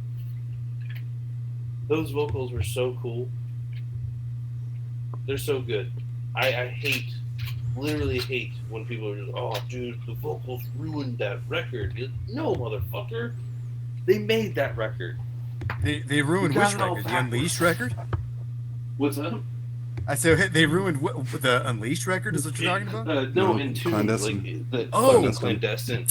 Yeah, I know. Like, I love the vocals on that battle album. over this back, the vocals Wait. thing. It's like that's what I relate this to. That's Daniel's take, though. No, it isn't. I don't think the vocals ruined it. I'm just not a huge fan of that album, and it's musically it has nothing to do with the vocals. Oh, man, In fact, I like those vocals, Paul. You know, they're almost like a weird hardcore vocal or something. Yeah. You know what it I reminds like that. me of is Barney. Yeah, it's like Barney. It's like Benediction. It's like Yeah, Suffer those, from Sweden. Yes. It's like Leukemia. It's like that. I love that kind of stuff. I call it the lazy death metal vocal. I'm very much a big fan of that. Yeah, like it's just a cool sound. And it kind Yeah, of makes Disseltory did that as well on their second album. They were kind of lazy. Well, so he only did vocals on a couple tracks on Clandestine. It was Anderson that did the vocals for Clandestine. So we're referring to that track specifically, or the whole thing in general? No, just in general. Okay. I'm bad with names, so I'm just like I was like looking at peering through my fucking tape, and yeah, no, I mean like I'm blind as shit. But those vocals to me is what I hear in Ripping Flesh. I hear them using like, and if you listen to like Agony Lords, the band they did after this, like it came across even more then, because then you have like this like kind of pristine, kind of like nicer sounding production to like back it up and thicken it up, and it sounds even kind of like even more like that.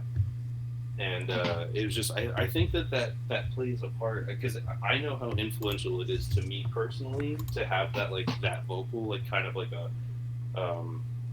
I call it a bellow, you know, because it's just like, you know, it's like it's all vocal, it's all voice. It's not like a guttural. Yeah, it's like very mouthy. It's like a bum rushing you. Yeah, if he's about to tackle you with his fedora on. But actually, I like that approach though, because it's still forceful the way death metal needs to be, but it's a lot more intelligible. You can tell, like you can hear the lyrics in Clandestine without reading them. Like you can tell what they are. Yeah, yeah. And I actually really like that about it. And it's not the same approach as LG on Left Hand Path. I have a hard time picking between the two, but usually I probably fall on Clandestine more than Left Hand Path, to be honest. And you know that kind of brings us back to talking about bridge albums, because Wolverine Blues isn't my thing. Clandestine had some inklings of that in it, not too much, but just enough to make it stand out a bit from just the other Swedish death metal bands that hadn't really gone towards the death and roll sort of thing yet. And then some of them were going to, like Dismember did it, Grave did it, but Entomb did it first, right? I feel like when you say that, and you say a little about Grave, I was like, I hope he doesn't say Grave. Oh, I said Grave. Because it's blasphemy. They're a wonderful band, and I wish they didn't do like Soulless. I actually like that new metal jam that they wrote. I like Soulless. The one that doesn't do much for me is Hating Life. Oh, why not? It sounds like they sell it at Spencer's Gifts.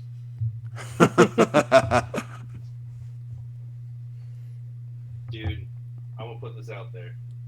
One of the fucking coolest, and I use the word cool because it's an experience that I don't get to say very often.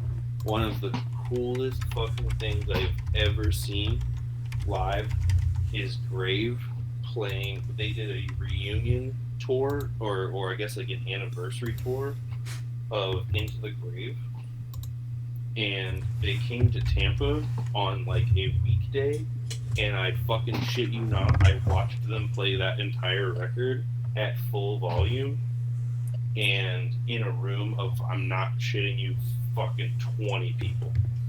That's amazing. It was incredible. Like, jaw-dropping good. Yeah, that's awesome. It set a precedent for me. Like, I was just like, oh my god.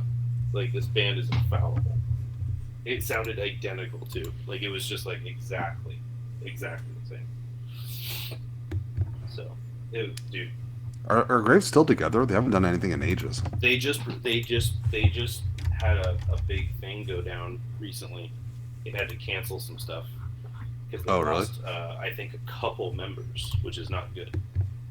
Oh, are they on the outs? But I'm gonna put this out there. I mean, you'll never see another fucking death metal record that doesn't necessarily sound like every death metal record is my favorite death metal record. You know what I mean? You know, like the ripping flesh Of all time, period.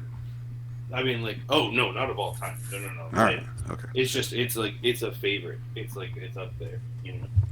Favorite death metal album of all time? That would be Like an Ever Flowing Stream. You think that's Yeah. yours? That's mine. Yeah. I know Golgotha is Mr. Fred's. Correct. Yep. It probably should be a classic though, shouldn't it? I mean, I don't necessarily know that's a classic. Yeah, it's a classic, but I don't think someone's favorite death metal album needs to be a classic. I mean, Yeah, maybe you're right. Maybe I'm just being a dick. I feel like there's no maybe about it. yeah. There's no maybe around here. Damn. For sure, no maybes. No, but I mean, I feel like it most likely would be a classic for most people, right? Yeah, for good reason. But I mean, like, Well, I mean, for I my kinda and, say and every category. album's considered like a classic in some circles, right? Everyone's gonna call it either a genuine classic or a cult classic, whatever. But like, Miasma's Changes scores really highly for me. I don't know if that would be that's a good considered one. a full classic, but Suffocation's Cryptic Existence is really high for me as well. Yeah, I that mean, one's a little bit more underground. yeah. So Just for the record, everything he's saying right now, he showed me before I heard them, and all of them stuck. Like I was like, I whoa, thought you were gonna say they're all of them really suck. good. No, all of them stuck. Yeah, they all those are Yeah. pretty good. They're all really good, and I was like, God damn it, my boy Fred with the fucking Fred, I know you'd agree with me here because I know one of your favorites is Vomitorition because I like that one. yeah, I Oh, love that dude, album. Fuck yes, I was jamming the shit out of that last week. I think I remember Secret one of the Tree, The first. Pain.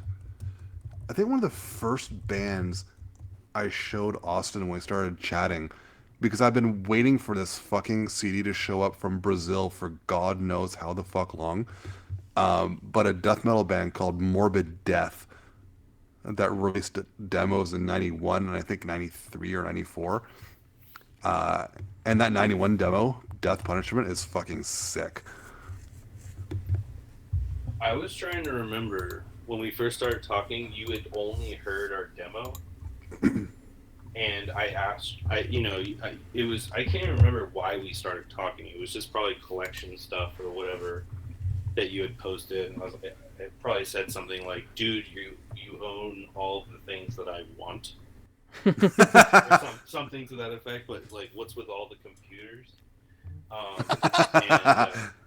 So I was like, always like kind of interested in seeing like, oh, like this person has an insane knowledge of, super underground stuff.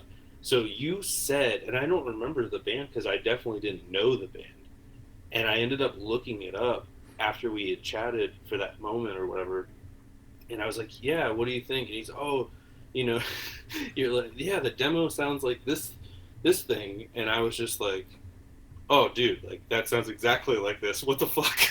Like it was like this obscure ass demo or something from like South America somewhere. It was like some ridiculously underground shit. And I was just like, oh my god. All right, so I'm dealing with a fucking professional now. Yeah, we've been lucky enough to have a few albums that we've covered that Fred didn't know, but for the most part, he knows everything. It's kind of bonkers, man. This guy's I like was Eddie Trunk over here. Dude, I know a lot, but I'm not very well read. He's really well read, and he knows a lot. So, it's probably the fedora. Fred, do you own a fedora? It keeps coming back. It seals the knowledge in, and yes, I do. Shut up. All right, thumbnail for this episode has to be the fedora guy. Or the Lucas how could it not be? Magnificent. Yeah, that How guy. could it not be? How could it not be? So this is I had a thumbnail, but I'll change it to Lucas the Magnificent. there you go. Well, can we all agree that this is better? Ripping Flesh is better than any Buheria record. Yes, yeah. That is that is Yeah. that the last section we're gonna get into? That's Is the bad band actually? yeah bad band actually. That's my vote.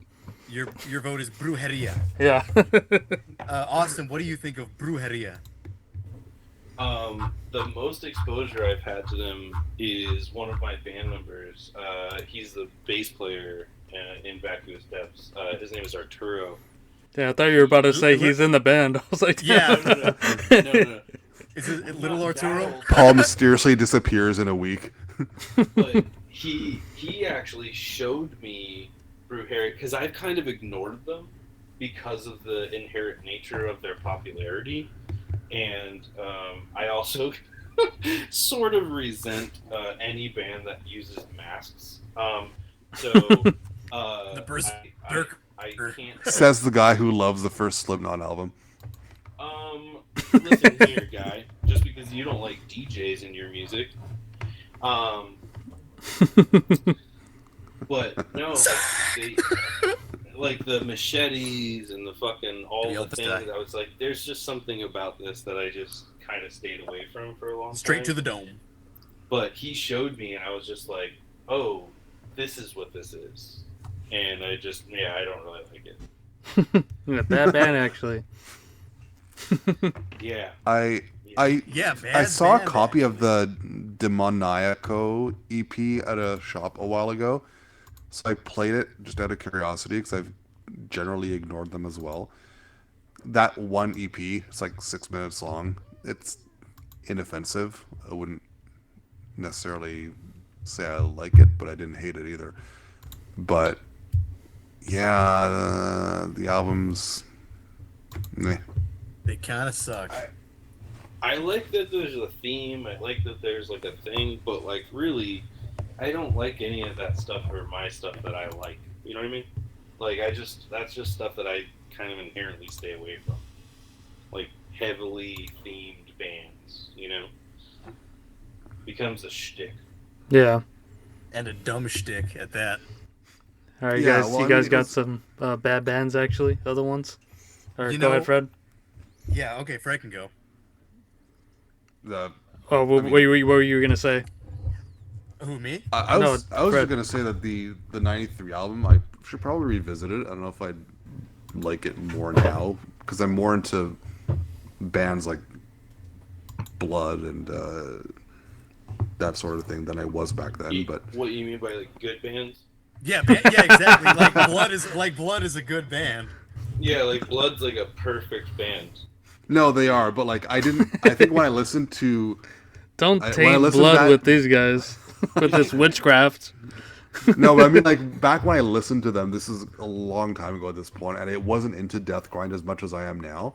So I might appreciate it more now. But if that first EP is any indication that I listened to a few months ago, it didn't do much for me still. So I might listen to the first album again out of curiosity, but I don't think my opinion on it will change a whole lot. But if I'm gonna pick a band, bad band actually, no one's gonna be shocked by this if they listened to even a single episode in the past. But what you're gonna say.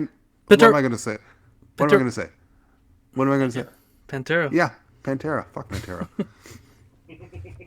I am gonna say this just to piss people off, but the only true Pantera lineup is with Zakk Wylde on guitars. Zach Wade? Zakk Wade. Yeah, Right. no, I hate.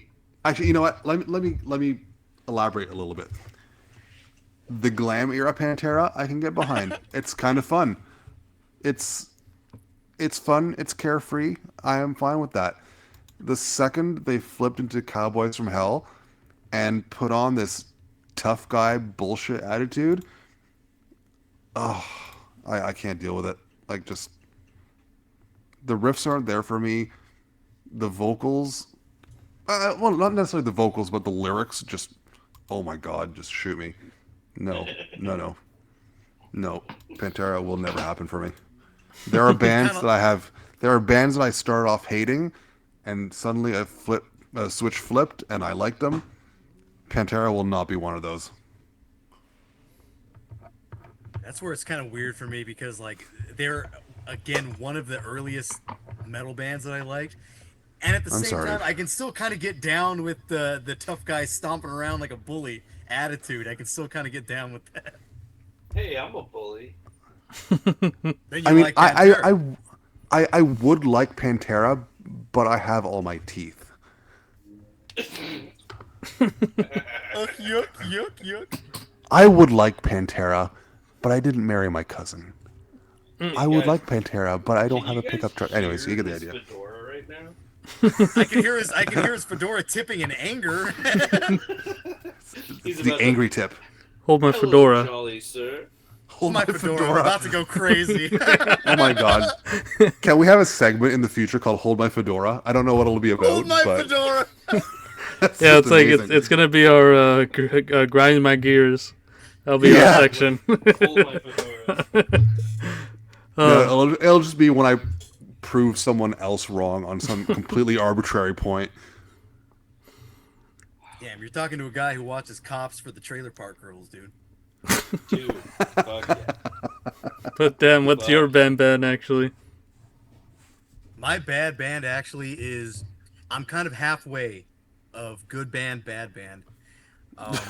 Because I can't. I don't think you got It's the also memo. Pantera. No, I know the memo. I couldn't think of a bad band, but I'm leaning towards this is actually a bad band. Suicidal Tendencies. I'm leaning towards is actually a bad band. It's a really smart pick, actually. Yeah, that's a pretty divisive one. Because I kind of like them, but at the same time, it's like, man, Mike Muir is kind of pretty lame. Is Infectious Grooves better than Suicidal Tendencies? Yeah, for sure. They work better as a funk metal band than they do as a regular metal band. Yeah. Yeah, I Okay. don't know. It's mainly because of Mike Muir. Everything else is somewhat fine to me, but Mike Muir is kind of a lame-o. Okay. And Austin, you got a band actually? Put you on the spot. No, believe it or not, I'm as locked and loaded as you would expect. So I actually I'm gonna couple mine with a small story, if you don't mind. Yep, Go send us ahead. home. Okay. I had this friend who I worked with. His name was Mark. He used to be a very uppity, Modest Mouse fan before they ever got popular kind of guy. And Biddy? I like where this is going already. Yeah, he went to the mall with us, and this is when height of me being in power violence and whatever, all the shit that I love. And we went into FYE, and he would always kind of go off into the mall. We would eat together at lunch, and he went in there and he got so fucking psyched up. He was like, "Oh my god!" And he found this record and he went up and he got it, and it was a box set. And I was just like, "Dude, what'd you get? You were so pumped." He's like, he pulls it out of the bag, and Oh, no. kind of died a little bit inside. Oh, no. Oh, no. He's like, "Dude, I got this box set on sale," and he pulls it out, and it's Oasis. And I was like, I can't tell if you're being one of those weird hipster ironic buys or if this is real.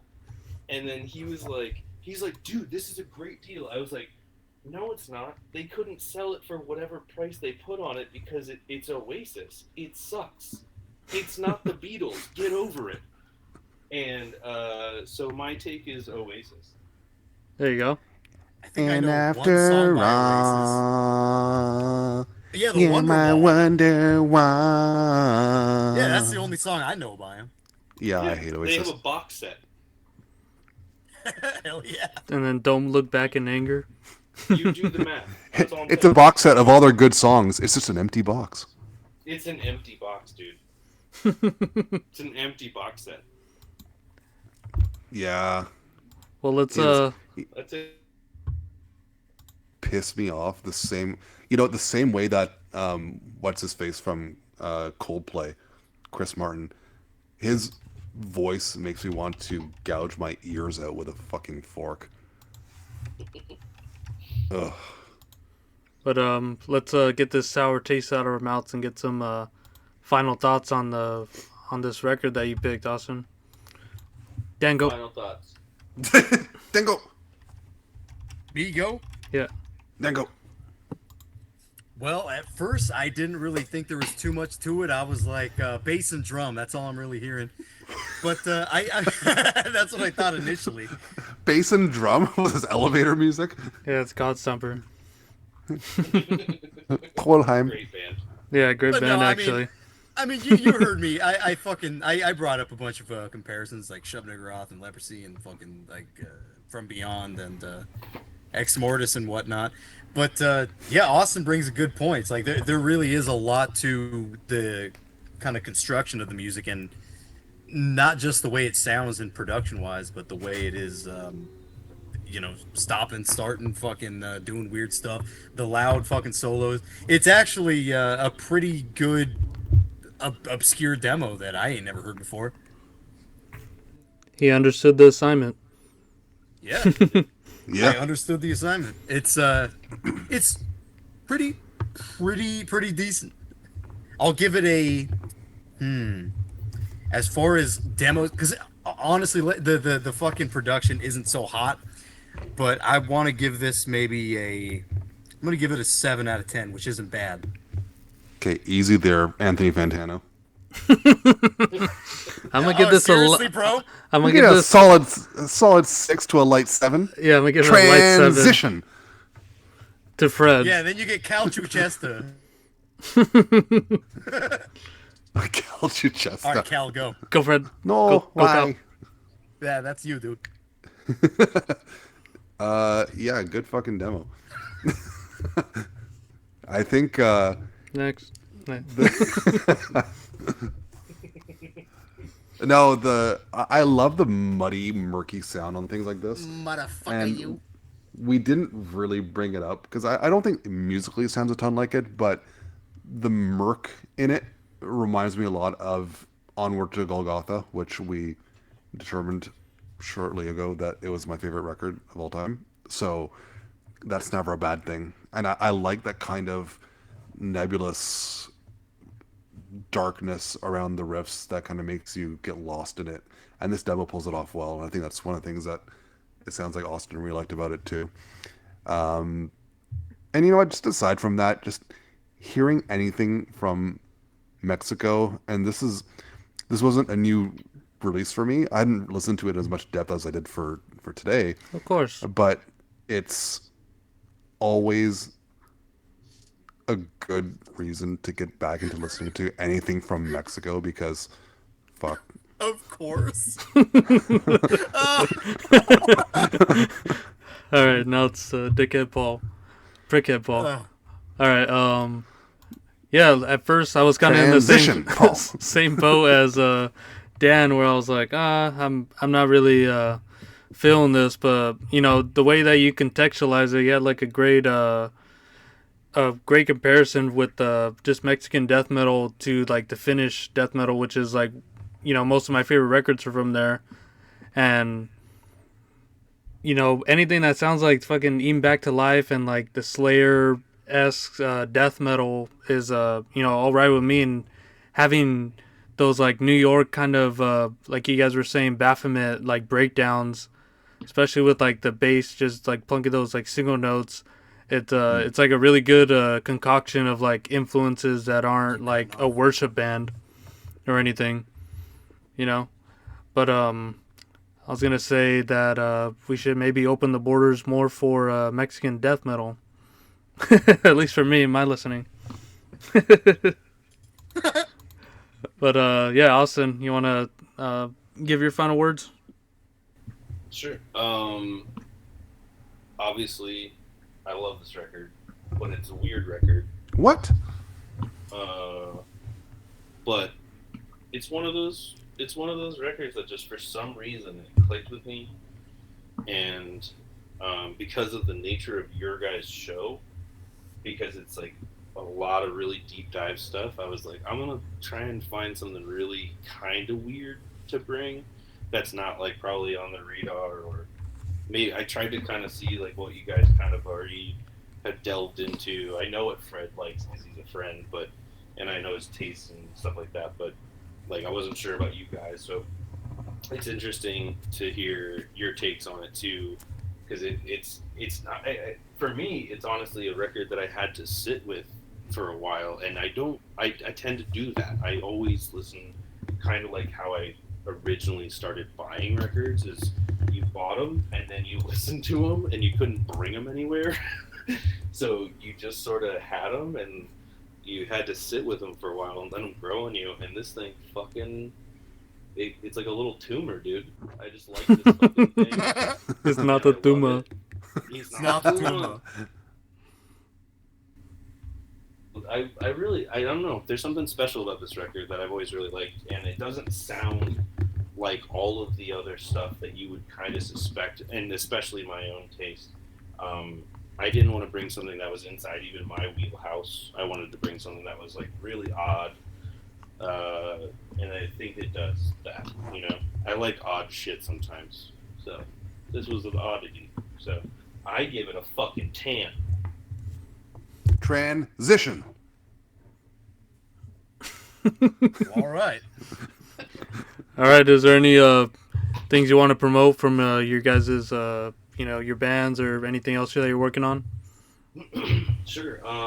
We're currently writing, which is really fun, and we're doing it collaboratively, which is going to be cool. We have a new member in the band.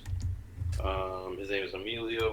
He came from a band called Brave Ascension, and another one called Blood Ouroboros, and both of which are extremely good. And so I am personally working with him to write new material, so I'm really fucking pumped to work with him. He's a good friend anyways. So I'm really excited about that. We actually just made an announcement on our website, but we're getting some long sleeves in. I'm really pumped about. I heard I have a Canadian friend that stays cold, and he needs to cover up a lot of his skin because his disease-ridden mass is dying. And then, so we got that going on, and then we have a show coming up in March, actually on my birthday, and it is with Maul and Gravesend and some locals, and that should be fun. It's our first Tampa show, back since fucking October of last year, so that should be fun. And I believe if everything all works out, we should be playing one new song at that show, so that should be really cool. Nice. Awesome. Damn. Other than that, yeah. So there's some I stuff there. got a birthday in March too, dude. March 9th is mine. Oh, I'm the 24th. I'm gonna be 30. No. I'm gonna be 40. Damn. You're old as fuck. I know, it's gross. Well, happy birthday, boys. Thanks. Men. Men. But no, thanks for inviting us on, or thanks for inviting me on, and shedding some light on the band, shedding some light on some cool underground shit, and hopefully I'll be on again. This is really fun. So. Oh yeah, definitely. Yep, it's gonna happen. And it's technically our first phone call, Fred. So this is our first date. Yeah. Does it mean this is a double date? Who's gonna get sucked off? Yeah, no Technically, phone someone's sex. Someone's Yeah. getting fucking fingered. Yeah, Fred said that he doesn't have any pants on when we record, so That's your new nickname, Fingered Fred. Freddie got No, fingered. Freddie got fingered. I record Use these fedora. wearing just a fedora. Oh yeah, Fedora Fred. Fedora gets wearing, fingered. fingered, fucked Fred. All right. Well, I'm tipping. Let's all tip our fedoras. All right, tip our yes. Good night, Let's guys. gingerly touch our tips, Good eve. My lady. Gingerly touch her. my lady. Oh, My ladies. almost.